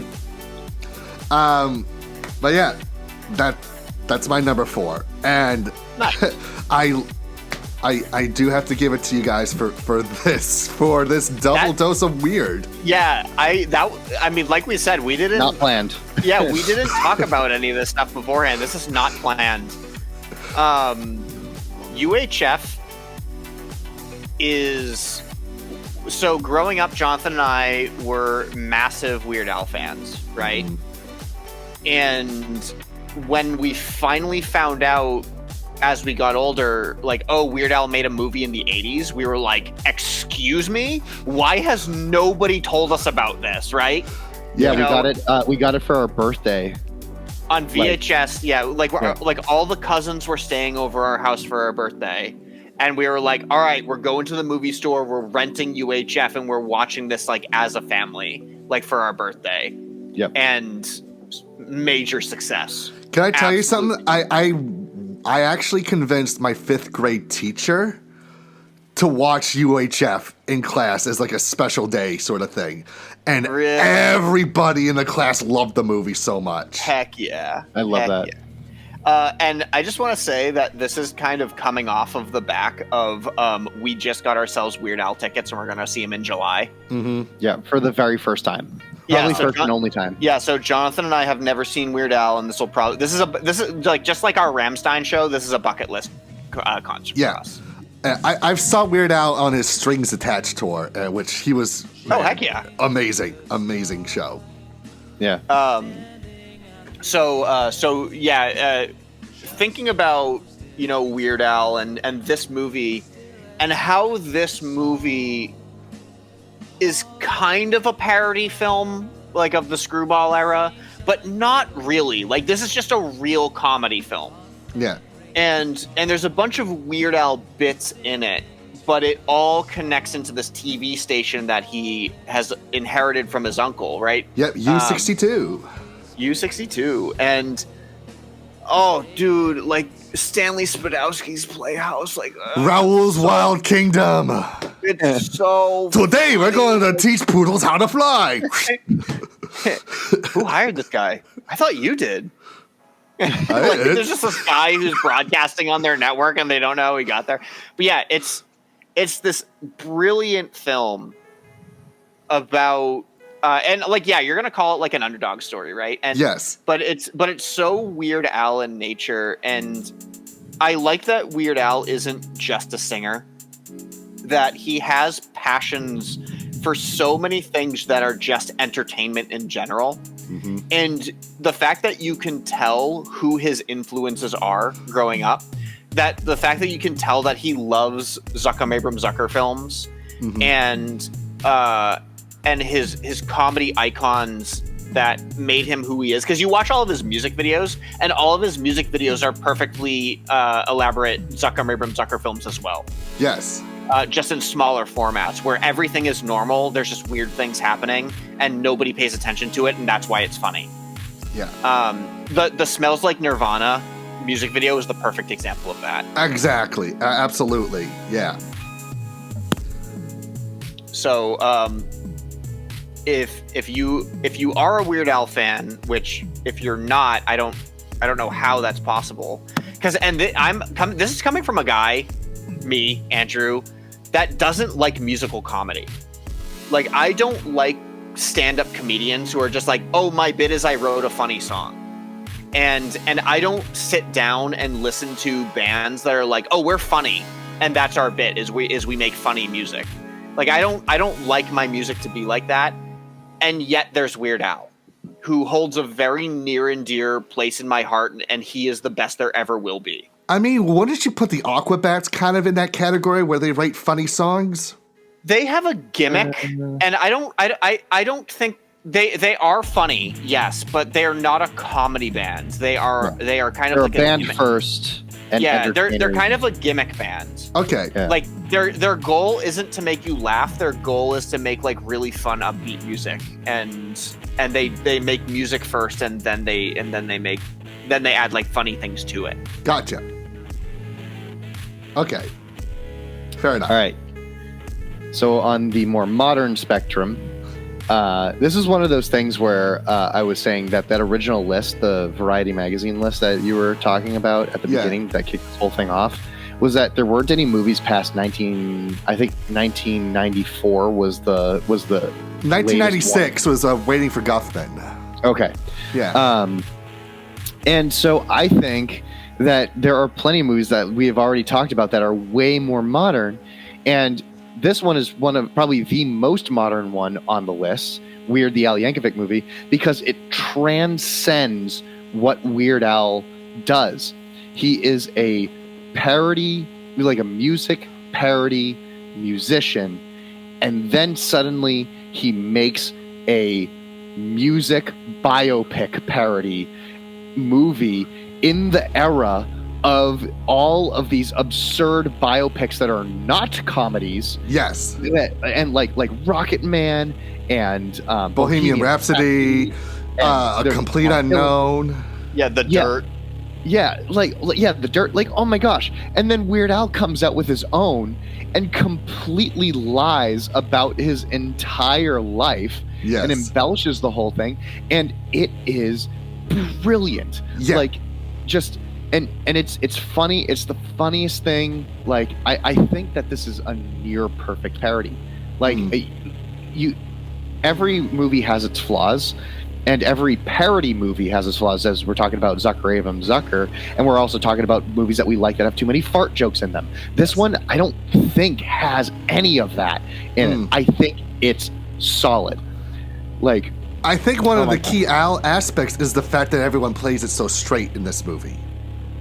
That's like one of the things that makes this such. There's no wink to the camera. There's no hamming it up. Like Daniel Radcliffe, like plays Weird Al Yankovic as if he is like, it's so hard to just. He's playing him like he's alcoholic.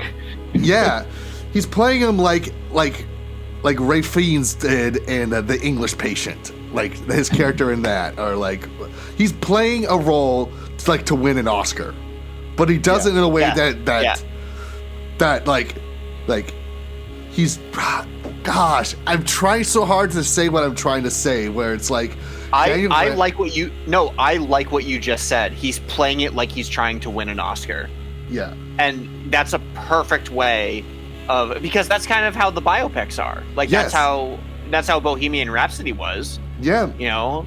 But like how belligerent he gets in the movie, like when he goes on that drug trip and like cracks out of the egg and he comes up with the Beat It riff and he makes Eat It, and then Michael Jackson parodies Eat It to make Beat It, and he gets so belligerent. Nobody parodies my music, only I can parody music. Like, it's so good. Yeah. Okay. Yeah. All right. Very good. And we all watched that movie together too. Yes, we all watched it together. We all even talked about it on No Borders No Race. We talked about it on the podcast show. It was out, and then we played Master Dater after that. the Sign of the Happiness game. Yep. Okay, we're coming down to our top three. Yeah, we're getting close. Yeah. All right. Let's see.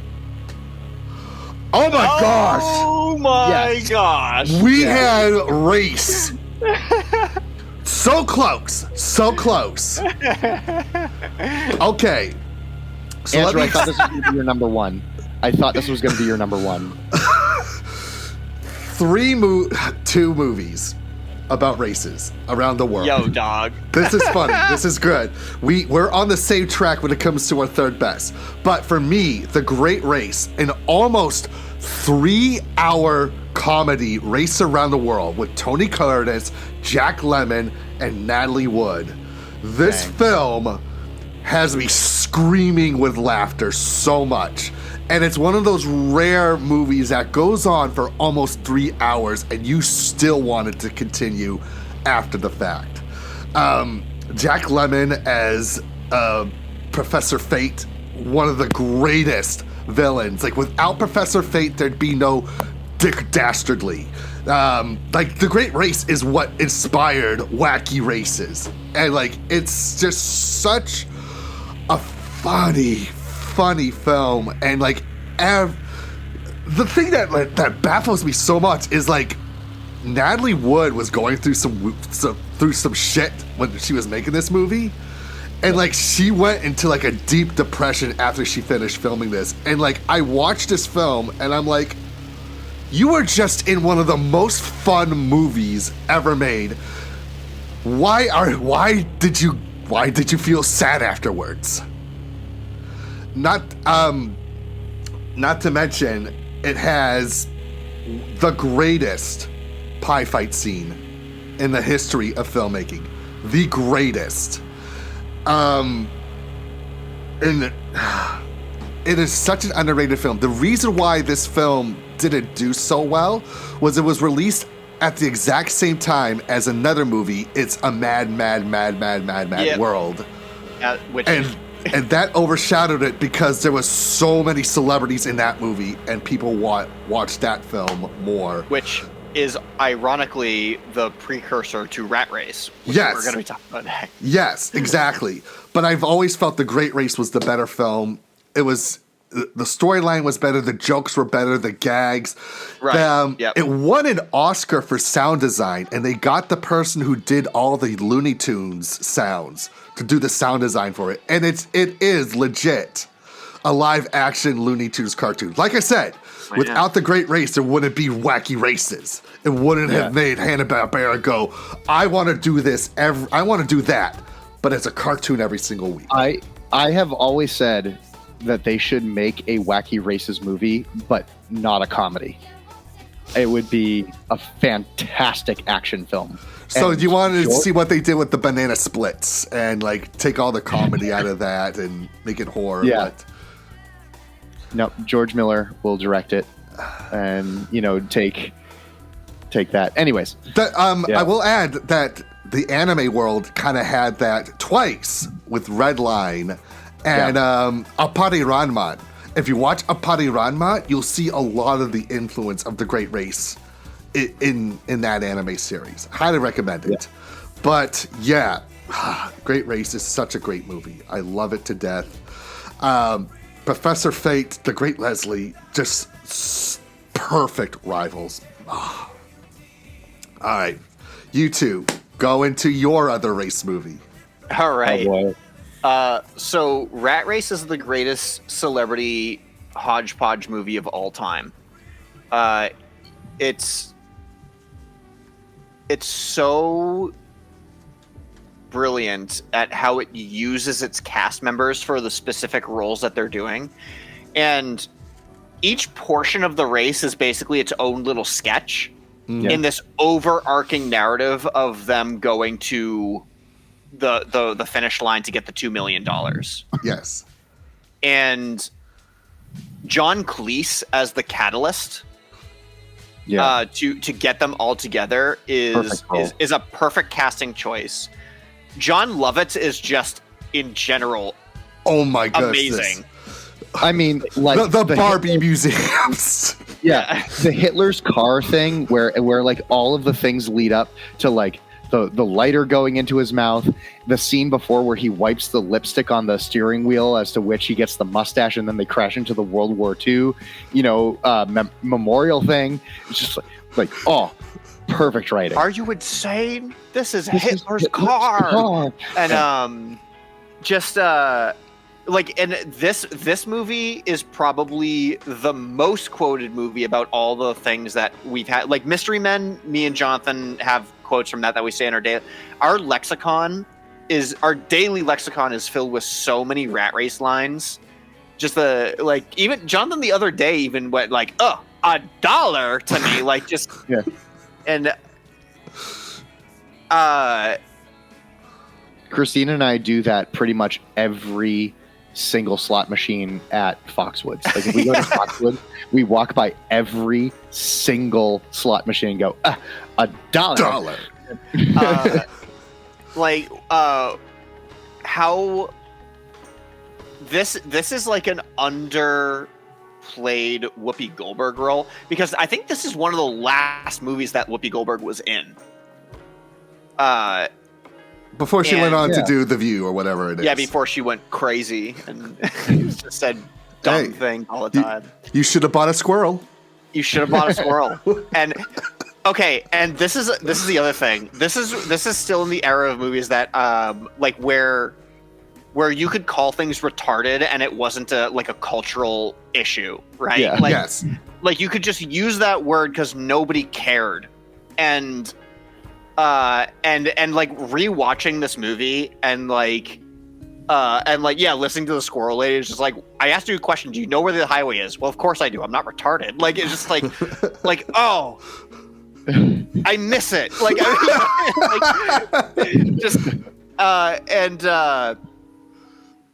just how everybody fits into the narrative of and Seth Green and his brother, how everything they do is a scam. And John Lovett's character, everything he does is cheap. And Cuba Gooding Jr., everything he does ties back to him being the ref that messed everything up because he ruined everybody's bets. Rowan Atkinson being in the movie and then not reappearing until halfway through the movie because of his narcolepsy. And so Rowan Atkinson, I've said this forever. Rowan Atkinson actually is one of the greatest actors who has ever lived. Yes. Because you see a movie and you do not know, you forget that it's Rowan Atkinson. He transforms himself so well that and him and Wayne Knight as the duo in this movie. Yes. The heart. Yeah. The dog that steals it afterwards. Our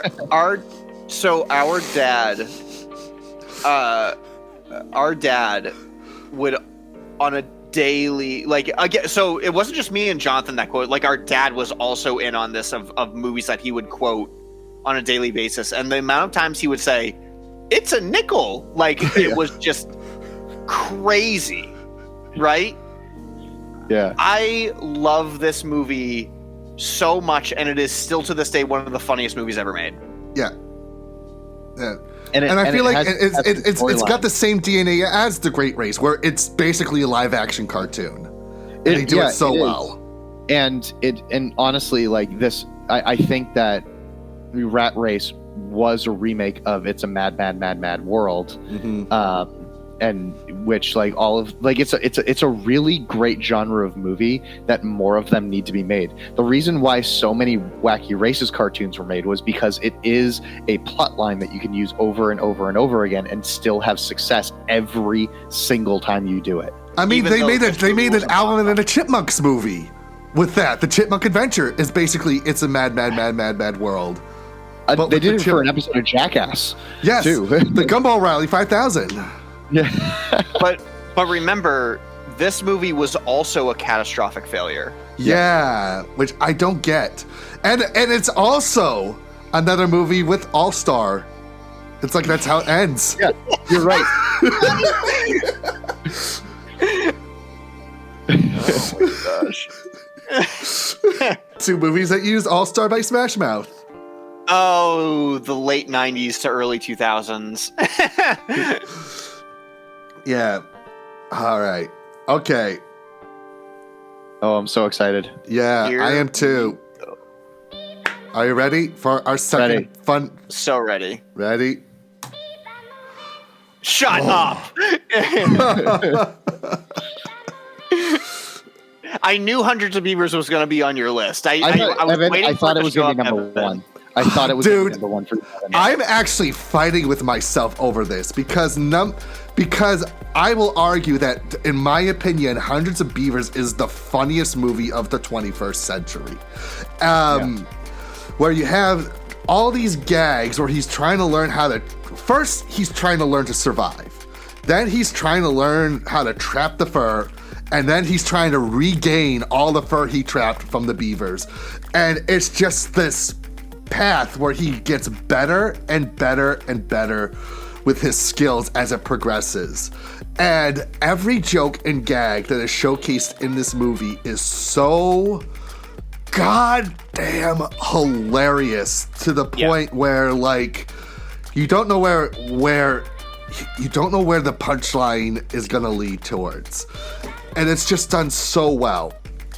And I was fighting with myself over whether or not to put this at my number 2 or number 1 spot.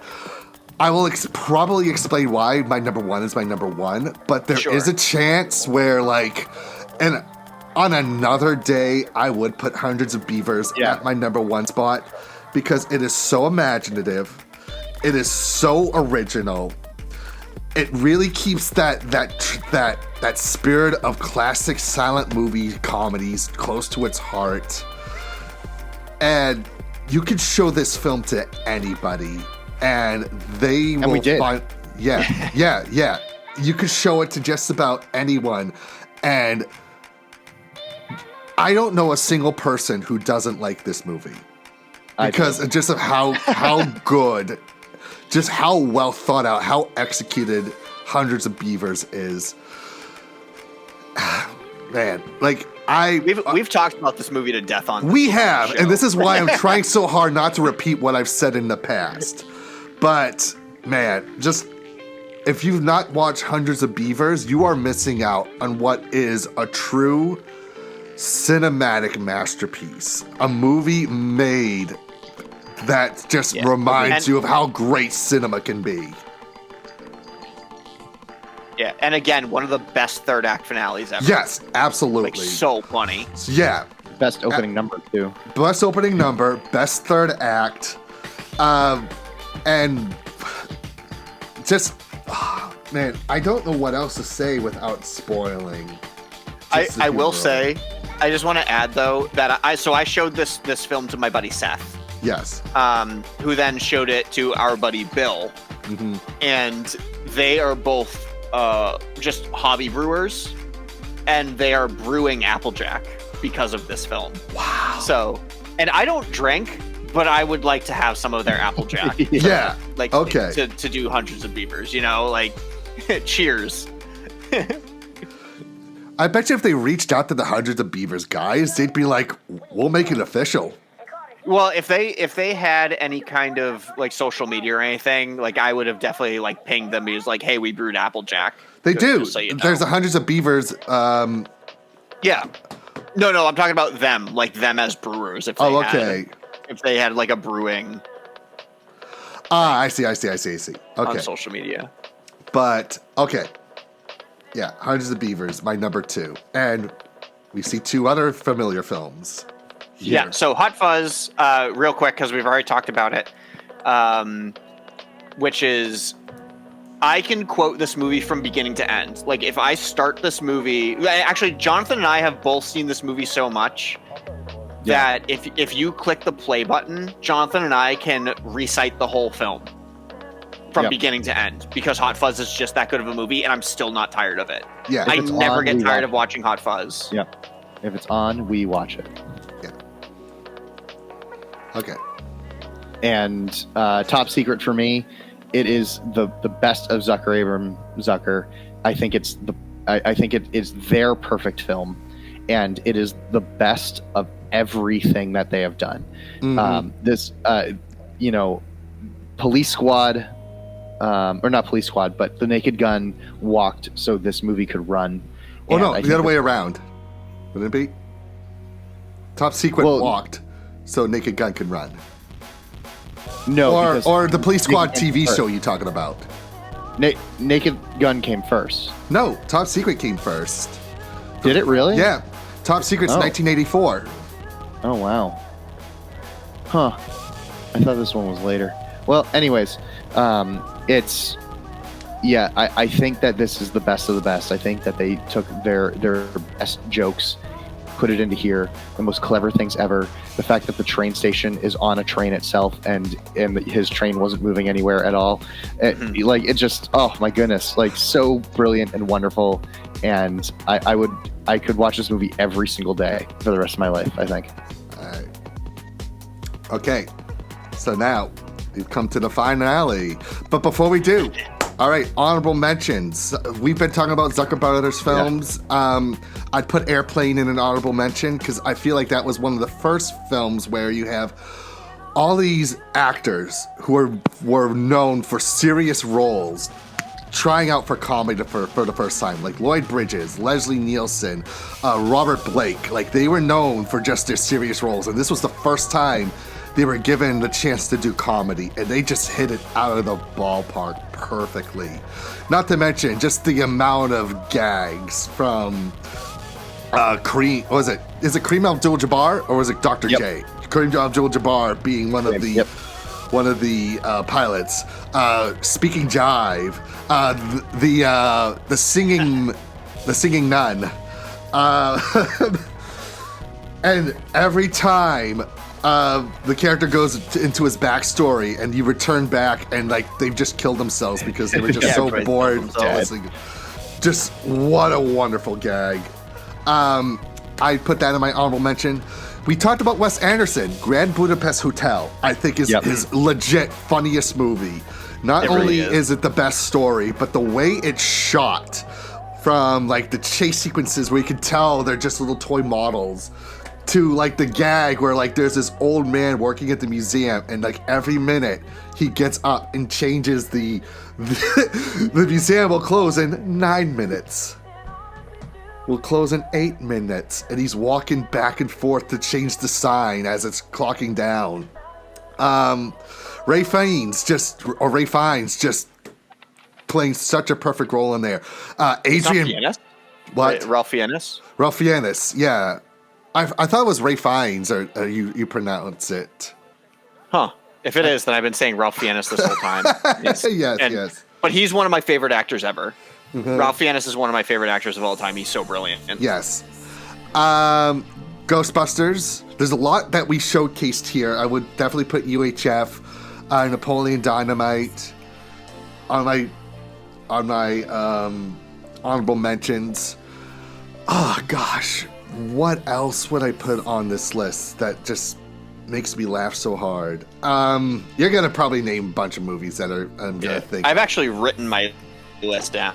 I was stupid. Yeah. And did not write down. Yeah, I'm just gonna read through my list. So from bottom to top, Spinal Tap, okay, Fargo, Burn After Reading, Ghostbusters, Dodgeball, which Dodgeball was on my list and got pushed off. Yeah. Rush Hour, Idiocracy, The Pink Panther, Dude, Where's My Car? Another comedy that was purely early 2000s, and we quote endlessly, Dude, Where's My Car?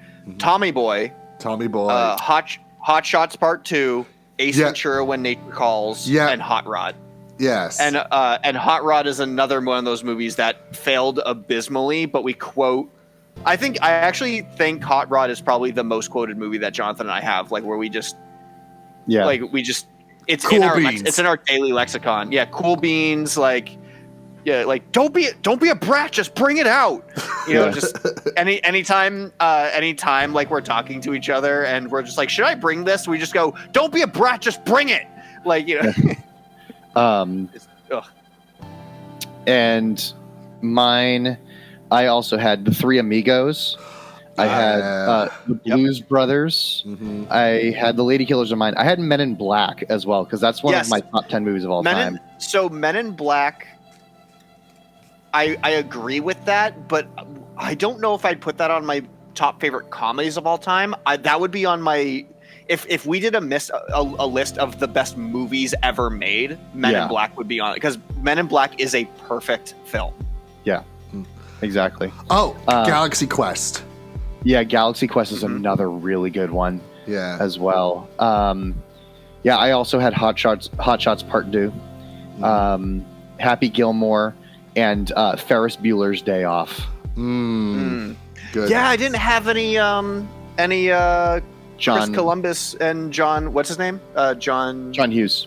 John Hughes. Yeah, I didn't have any John Hughes films. Yeah, Planes, Trains, and Automobiles, I believe, is John Hughes. It is. But I love Uncle Buck. Like, Uncle Buck is one of my favorite comfort films ever. You know, and I love John Hughes films, man. Oh my gosh. I also put Ice Pirates on mine just because because we love our dad.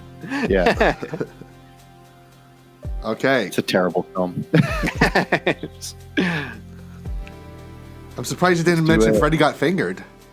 Oh my gosh. I don't even know if I've seen that movie like 3 times now, and I still don't know if I like it. I love it, but I don't know if I like it, you know? All right. Here we go. Here we go. Number 1. Okay. Yeah. Wow. Yep. I'll be quick about mine. Yes. Hot Fuzz is my favorite movie of all time. I will watch it forever, whenever. It will never be old. It's a perfect film. Yeah. Perfect film. Can I say this? All 3 of us have put Hot Fuzz on our list. Does that mean it's actually like the greatest comedy ever made? Yeah, right. All 3 of us agree that it belongs in the top 10 ever. Yeah. Possibly. If we were to say a collective. Yeah, here, like Duck Amuck. universally, like Hot Fuzz is probably one of the greatest comedies ever made. Yes. Okay. All right. So, modern comedy wouldn't be modern comedy without Blazing Saddles. Like, this was the film that, like, broke the mold of what you could or couldn't do in comedy. You've heard the stories of how Mel Brooks did a first cut of this film. The people at Warner Brothers were so horrified by what they did with this movie that, like, they had, like, 5 pages, both sides, single space saying, cut this out, cut this out, cut this out, cut this out. And they got the list, Mel Brooks crumpled it and just threw it in the trash. This was the film that was like, this was the first film with farts in it. This was the film that like just completely satirized and made fun of an entire genre of movies and TV. When Blazing Saddles came out, before it came out, like almost 80% of TV shows then were country westerns. When Blazing Saddles came out, it dropped down to 10%. It killed an entire genre of movies and TV because it just so wonderfully lambasted it or lampooned it. Amazing. Very musical people. Yes. But like you had Cleavon Little as Black Bart, you had Gene Wilder as a Waco Kid. Like, again, this was a movie that was packed with amazing actors that just knew exactly what kind of character to play. And you could carefully quote this movie. Carefully quote it. What fun is there in being careful? Yeah, true. True. Again, another great pie fight in this film. I would still say that The Great Race had the greatest pie fight. Blazing Saddles had the second greatest pie fight in motion picture history. And 10 years ago, I had the amazing opportunity to watch Blazing Saddles at the Wang Theater with Mel Brooks there to talk about the film afterwards. Oh, what an honor. And just to watch Blazing Saddles on the big screen in the Wang Theater with about 2,000 other people and just hearing people laughing from start to finish. Like this will, even 50 years later, this film still kills. Like every joke and gag, whether it's them building the fake rock ridge and then them breaking through all of the other Hollywood movies that were happening. Yeah, It's that is so good. It is such a great movie.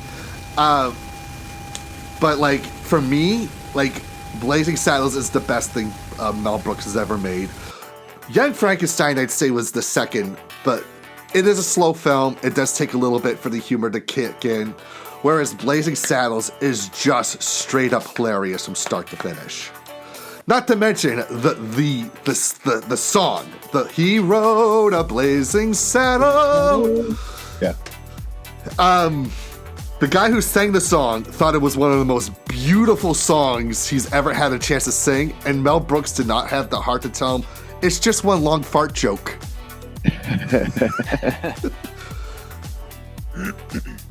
But going from a blazing saddle to a gentleman bronco.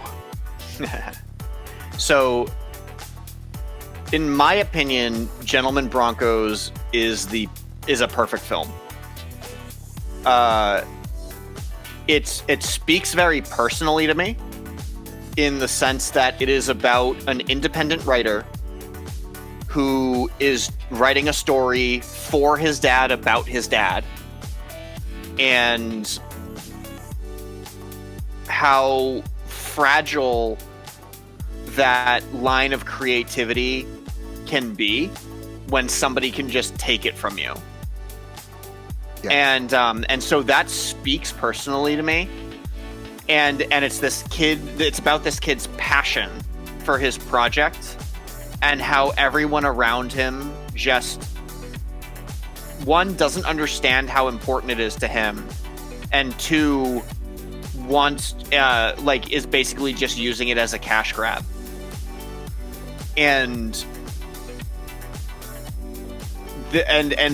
how this movie is so underrated. Like, I don't think anybody has really ever heard of this movie until you tell them about it, and then just show it to them. Yeah. And the fact that there's two movies in this movie, where you have the main film, which is about this kid writing his story, and then when people read his story and it turns into Sam Rockwell in this sci-fi adventure, which is his story. And then after Jermaine Clement's character steals his story from him, how it now all the characters are now changed and different.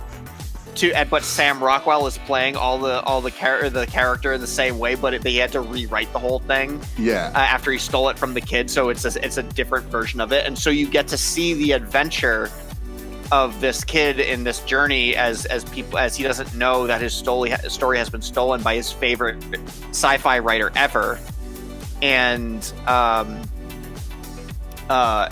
also the adventure of Bronco as he goes through, the story. And, Jermaine Clements is this hack writer, or not hack writer, but like a washed up sci-fi writer, where he's struggling now to write a new best sci-fi novel ever. And the amount of improvisation he does with his lines, and what like Jared Hess allows him to do on set, because it's Jermaine Clements, he's brilliant. Yeah. But how all of these really heavy themes are tied together in this movie, where our main character is the only normal person in the entire world. Everyone around him is basically a psychopath or a sociopath, and we're looking through the lens of this kid who just sees it all, but nobody else sees it. And that form of comedy speaks to me on a level so well, that I think Gentleman Broncos is a perfect... Well, and it touches on themes that are so personal to me, right? Right. This kid going on the same exact journey that I've been going through with my book. But hopefully not as hacky as, like... Because obviously... Like, I also like sci-fi books. Like, me and my audiobook group, we read sci-fi novels. And the fact of, like, them making fun of sci-fi novels, sci-fi writers, and people who like sci-fi is so good, because I am one of those people, and and how Jared Hess just continues to do his brilliant work of, I filmed this out in nowhere, Utah, and found all these really weird actors to be in my movie. And look at this weird location that I found that we can film this charming scene in. And then gags come out of nowhere. His gag timing is perfect. Who's the woman who plays his mother? I forget. Yeah. She's a famous comedy actress. Gentlemen Broncos. Gentlemen Broncos cast. What's her name? Jennifer Coolidge. Duh. Oh, yeah. So Stifler's mom. Yeah, Jennifer Coolidge plays this perfect comedy role as his mom, who she's like the goofiest character in the movie, who then turns into the greatest character in the movie. And it's an adventure you have to see. I recommend this to everybody. It's a brilliant film and one of the funniest. I mean, Jonathan, do you agree? Like, do you understand why I put this in my number one slot? Absolutely. I get it too. Yeah. Did you watch this with us, Evan? I can't remember. No, no. I watched it separate. Did you? Okay. Mm-hmm. Yeah. I couldn't remember if this was like one of our movie nights or something like that, but yeah, this is easily one of the greatest films of all time, and my personal favorite comedy. But I think it deserves to be up there with the greats, because Jared Hess is a genius, and I'm sad that Jared Hess doesn't get the opportunity to make movies like this anymore. Because his movie that came out after this, Don Verdun, was like okay. It was funny, and it was very much a Jared Hess film, but it wasn't this brilliant. It wasn't like his Napoleon Dynamite, Nacho Libre, Gentlemen Broncos like trio, you know. And then of course, like, he went and made the Minecraft movie, and I was like, oh crap, I didn't know Jared Hess made the Minecraft movie. I guess I have to go see the Minecraft movie just out of principle, you know. Who knows? Yeah. Well, maybe because Minecraft movie became such a box office phenomenal, they'll probably give him like creative freedom for the second one. Can you imagine, like kind of like what they did with what's his name, the Blumhouse guy who just makes crazy movies now? Oh, James Wan. Yeah. Like where they're like, okay, you made all these amazing movies for us, James Wan. Now go make whatever you want. And James Wan goes, are you sure? And they say, yes, James Wan, you're a genius director. You can go make whatever you want. And then he goes and makes Malignant. Yeah. and you're just like, what? Oh no, you know. But it was a great film. The best comedy of 2023. Wow.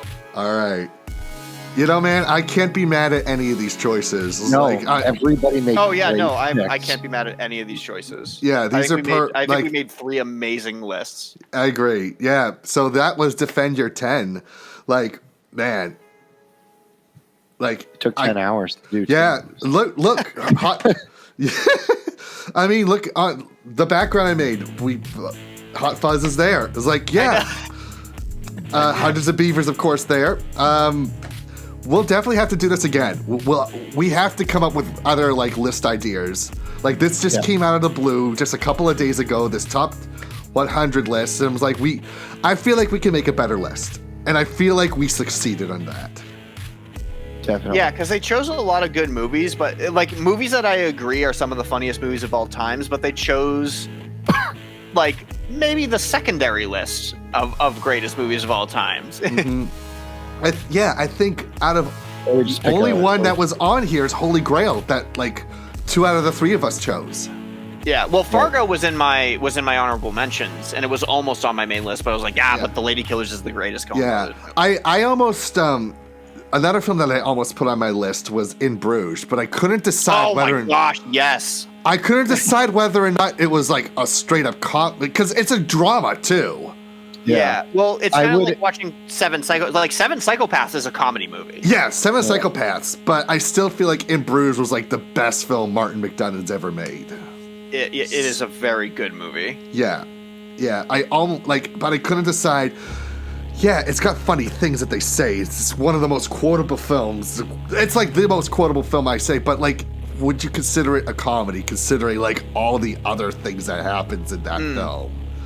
It's like, it's dark. Yeah. It's like, it's just like a movie. It's a movie where funny things happen. Yeah, but it's like the reason why they're there is just surprisingly look, they're dark. filming midgets. Yes. Yeah. Again, it's like there's just so much that we could discuss about. Yeah, and again, Ralph Fiennes. You had 3 people from the Harry Potter movies in that film. Yes, that's right. You had Voldemort. You had Mad-Eye Moody, and what's the part that Colin Farrell played in? It wasn't the Harry Potter films. It was the other one. It was the in Fantastic Beasts. Fantastic Beasts. He was in the first. Colin Farrell's in Fantastic Beasts. Yeah, in the first movie. I've never seen it, so I didn't know. Yeah, it was the only good Fantastic Beasts movie. But I'm surprised you didn't mention what's his name who played Hagrid, who's like his co-star in that movie. No. That's Mad-Eye Moody. That's Mad-Eye Moody. Oh, that's Mad-Eye Moody. Oh, yeah, that's Brendan right. Gleeson. That's Brendan Gleeson. Yeah. Never mind. Sorry. Yeah. But anyway, I know we're going very long here. Couple of things I want to mention that have been happening. So, before we talk about the Game Awards, Hoyoverse announced a brand new video game, Varsapura. I don't know if you guys saw the trailer for it or not. Looks pretty decent, pretty okay. But of course, everyone is asking that number one question about Varapura, which is... Can you see your feet? Yes. Oh my gosh, I got it right? Yes, that is the question everybody's asking. And that is the only reason why I'm mentioning it on this show. That's dumb. Like, I was just making a joke. Yes. But yeah, last thing. I feel like we could just quickly go through this. So yeah, because long story short, it's awful. Yes. The Game Awards is terrible. Yes. It is awful. It is awful. All right. Best esports team. Who gives a crap? Who has the best name? Oh, Gen G sucks. NRG sucks. Well, Team Falcons, Team Liquid, Team Vitality. Well, let's vote for the Counter-Strike team because Counter-Strike's awesome, and it's the only good game on here. All right. See, okay, so this is going to get a lot of people really mad because we're voting for stuff, and I didn't play any of the games this year. Like, there's one game that we're all going to agree on. Yeah. And it's the mobile games for Uma Musume. Yes. Like, that's it. Otherwise, it's like, I don't know. Like, what? Who cares? All right. Who's the least neckbeard out of all of these people? Let's see. Actually, I'm voting for the most neckbeard. So, Saul Leonardo? No, because I watched him play. I don't want to vote for him. All right, Counter-Strike guy again? No, well, vote for the Japanese Street Fighter guy. Kakeru. Okay, yeah, Watanabe. Okay.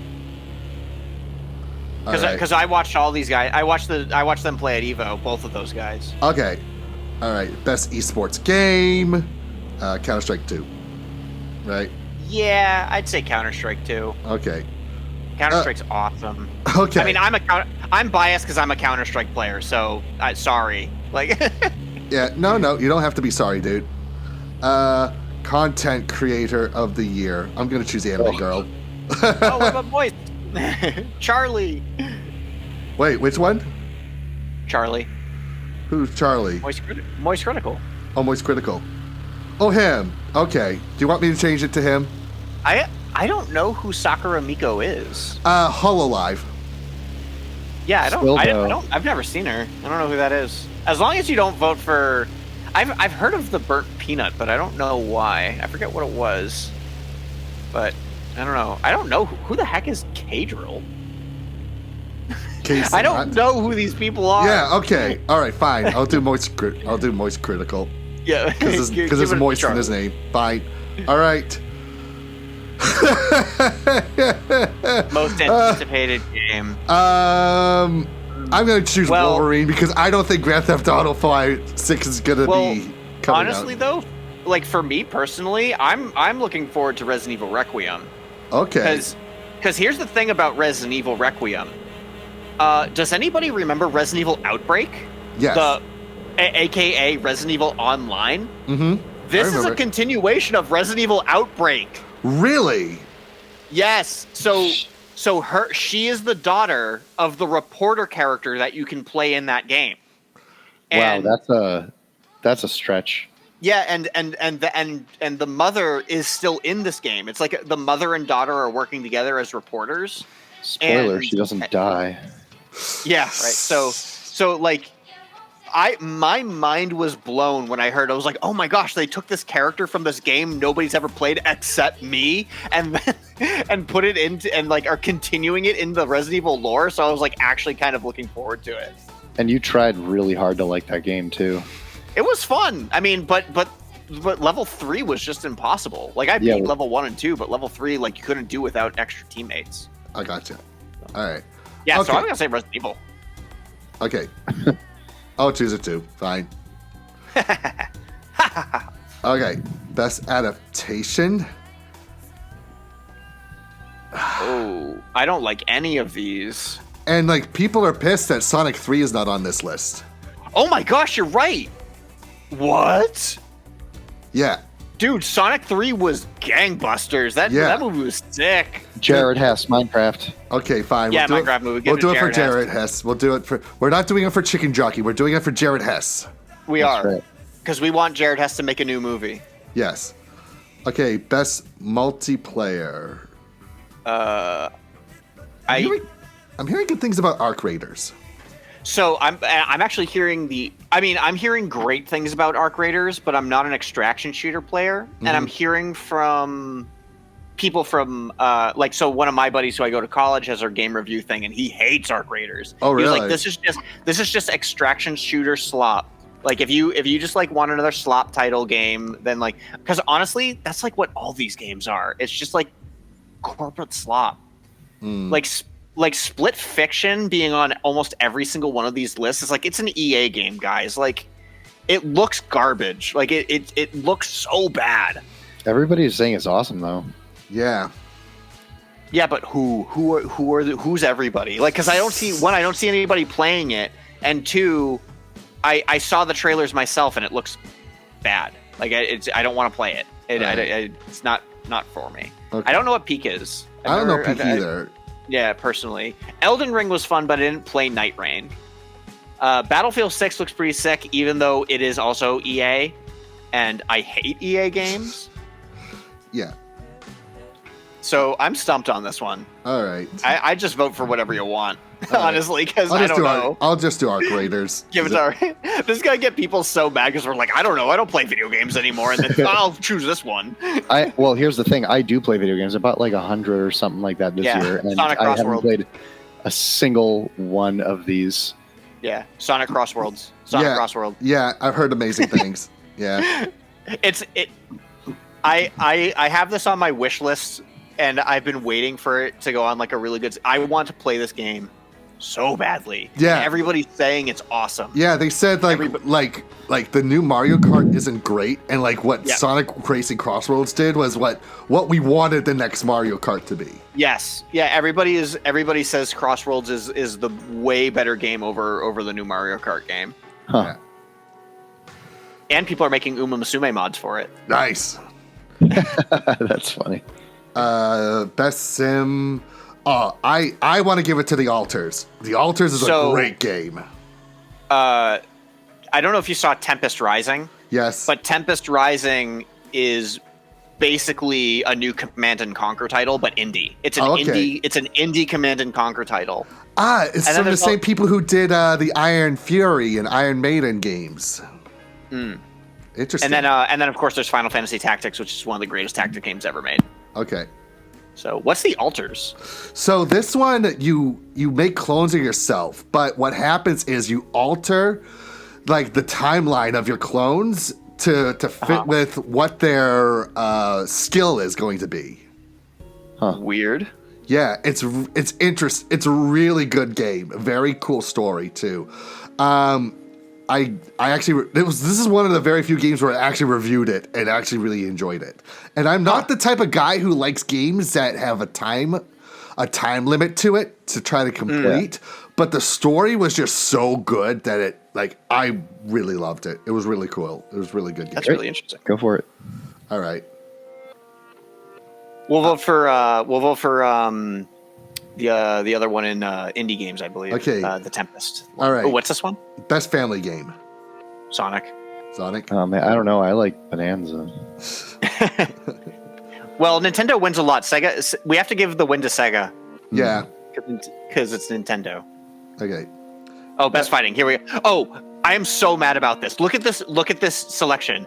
None of these are new games except for the League of Legends fighting game. All of these are remakes of old Mortal Kombat game. Oh, actually no. Fatal Fury. Oh, City of Wolves. Yeah. That was pretty good. But the Street Fighter one is old. The Mortal Kombat one is old. Virtua Fighter is old. They're just remakes of old games, and they didn't put There was another fighting game that came out that I was like, wait, they put all these old games on, but they didn't put this. Whatever. Yeah. I was so mad about the fighting game one. I know. Okay. Best RPG. I don't know if I'm gonna know any of these. Monster Hunter. Okay. Honestly, no. I think that one deserves to fail because as much as I love Monster Hunter, we can't just give it the vote because it's Monster Hunter anymore. Okay. Because I couldn't even play it. It was such an unoptimized mess that I couldn't even play it, and Capcom really dropped the ball with Monster Hunter Wilds. Will I be able to play it eventually? Yes. But they won, even Monster Hunter fans who did get to play it said they didn't put enough content in it.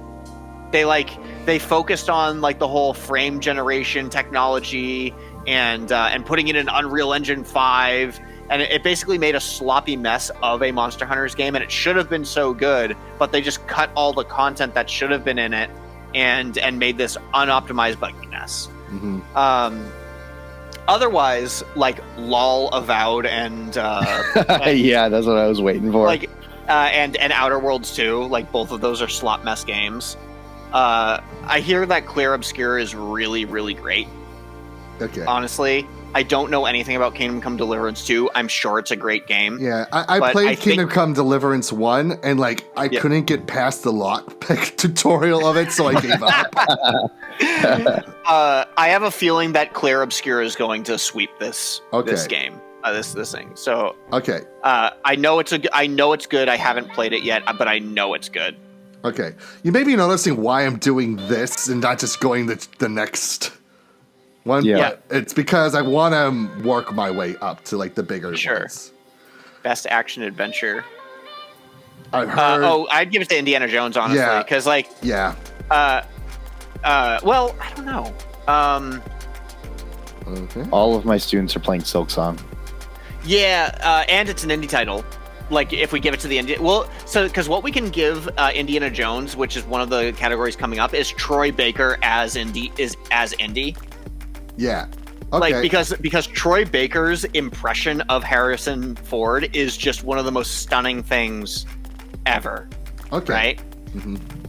But yeah, Hollow Knight Silk Song is I want to vote indie, so give it to Silk Song and the thing it's not a bad choice. All right. Okay. All right. Best action game. Hades 2. So yeah, 'cause honestly, I have yet to play Doom, and even though I don't like roguelike games, I am interested in playing Hades 2. Ninja Gaiden 4 I haven't had a chance to play yet, and I'm kind of excited about Ninja Gaiden 4. Shinobi game looked awesome though. I didn't play it. Yeah, I haven't played the Shinobi. I didn't get around to playing Shinobi either. That's the problem is I didn't have. Isn't it wild that we have a new Shinobi and new Ninja Gaiden in the same year? Yeah. And I didn't get to play Doom. I didn't get to play the Dark Ages. People said it was fine. Yeah, people were like, it's all right. I think people are getting tired of the old shtick. Yeah. Okay. Hades 2 for cute girl main character. Okay. That's all it needs.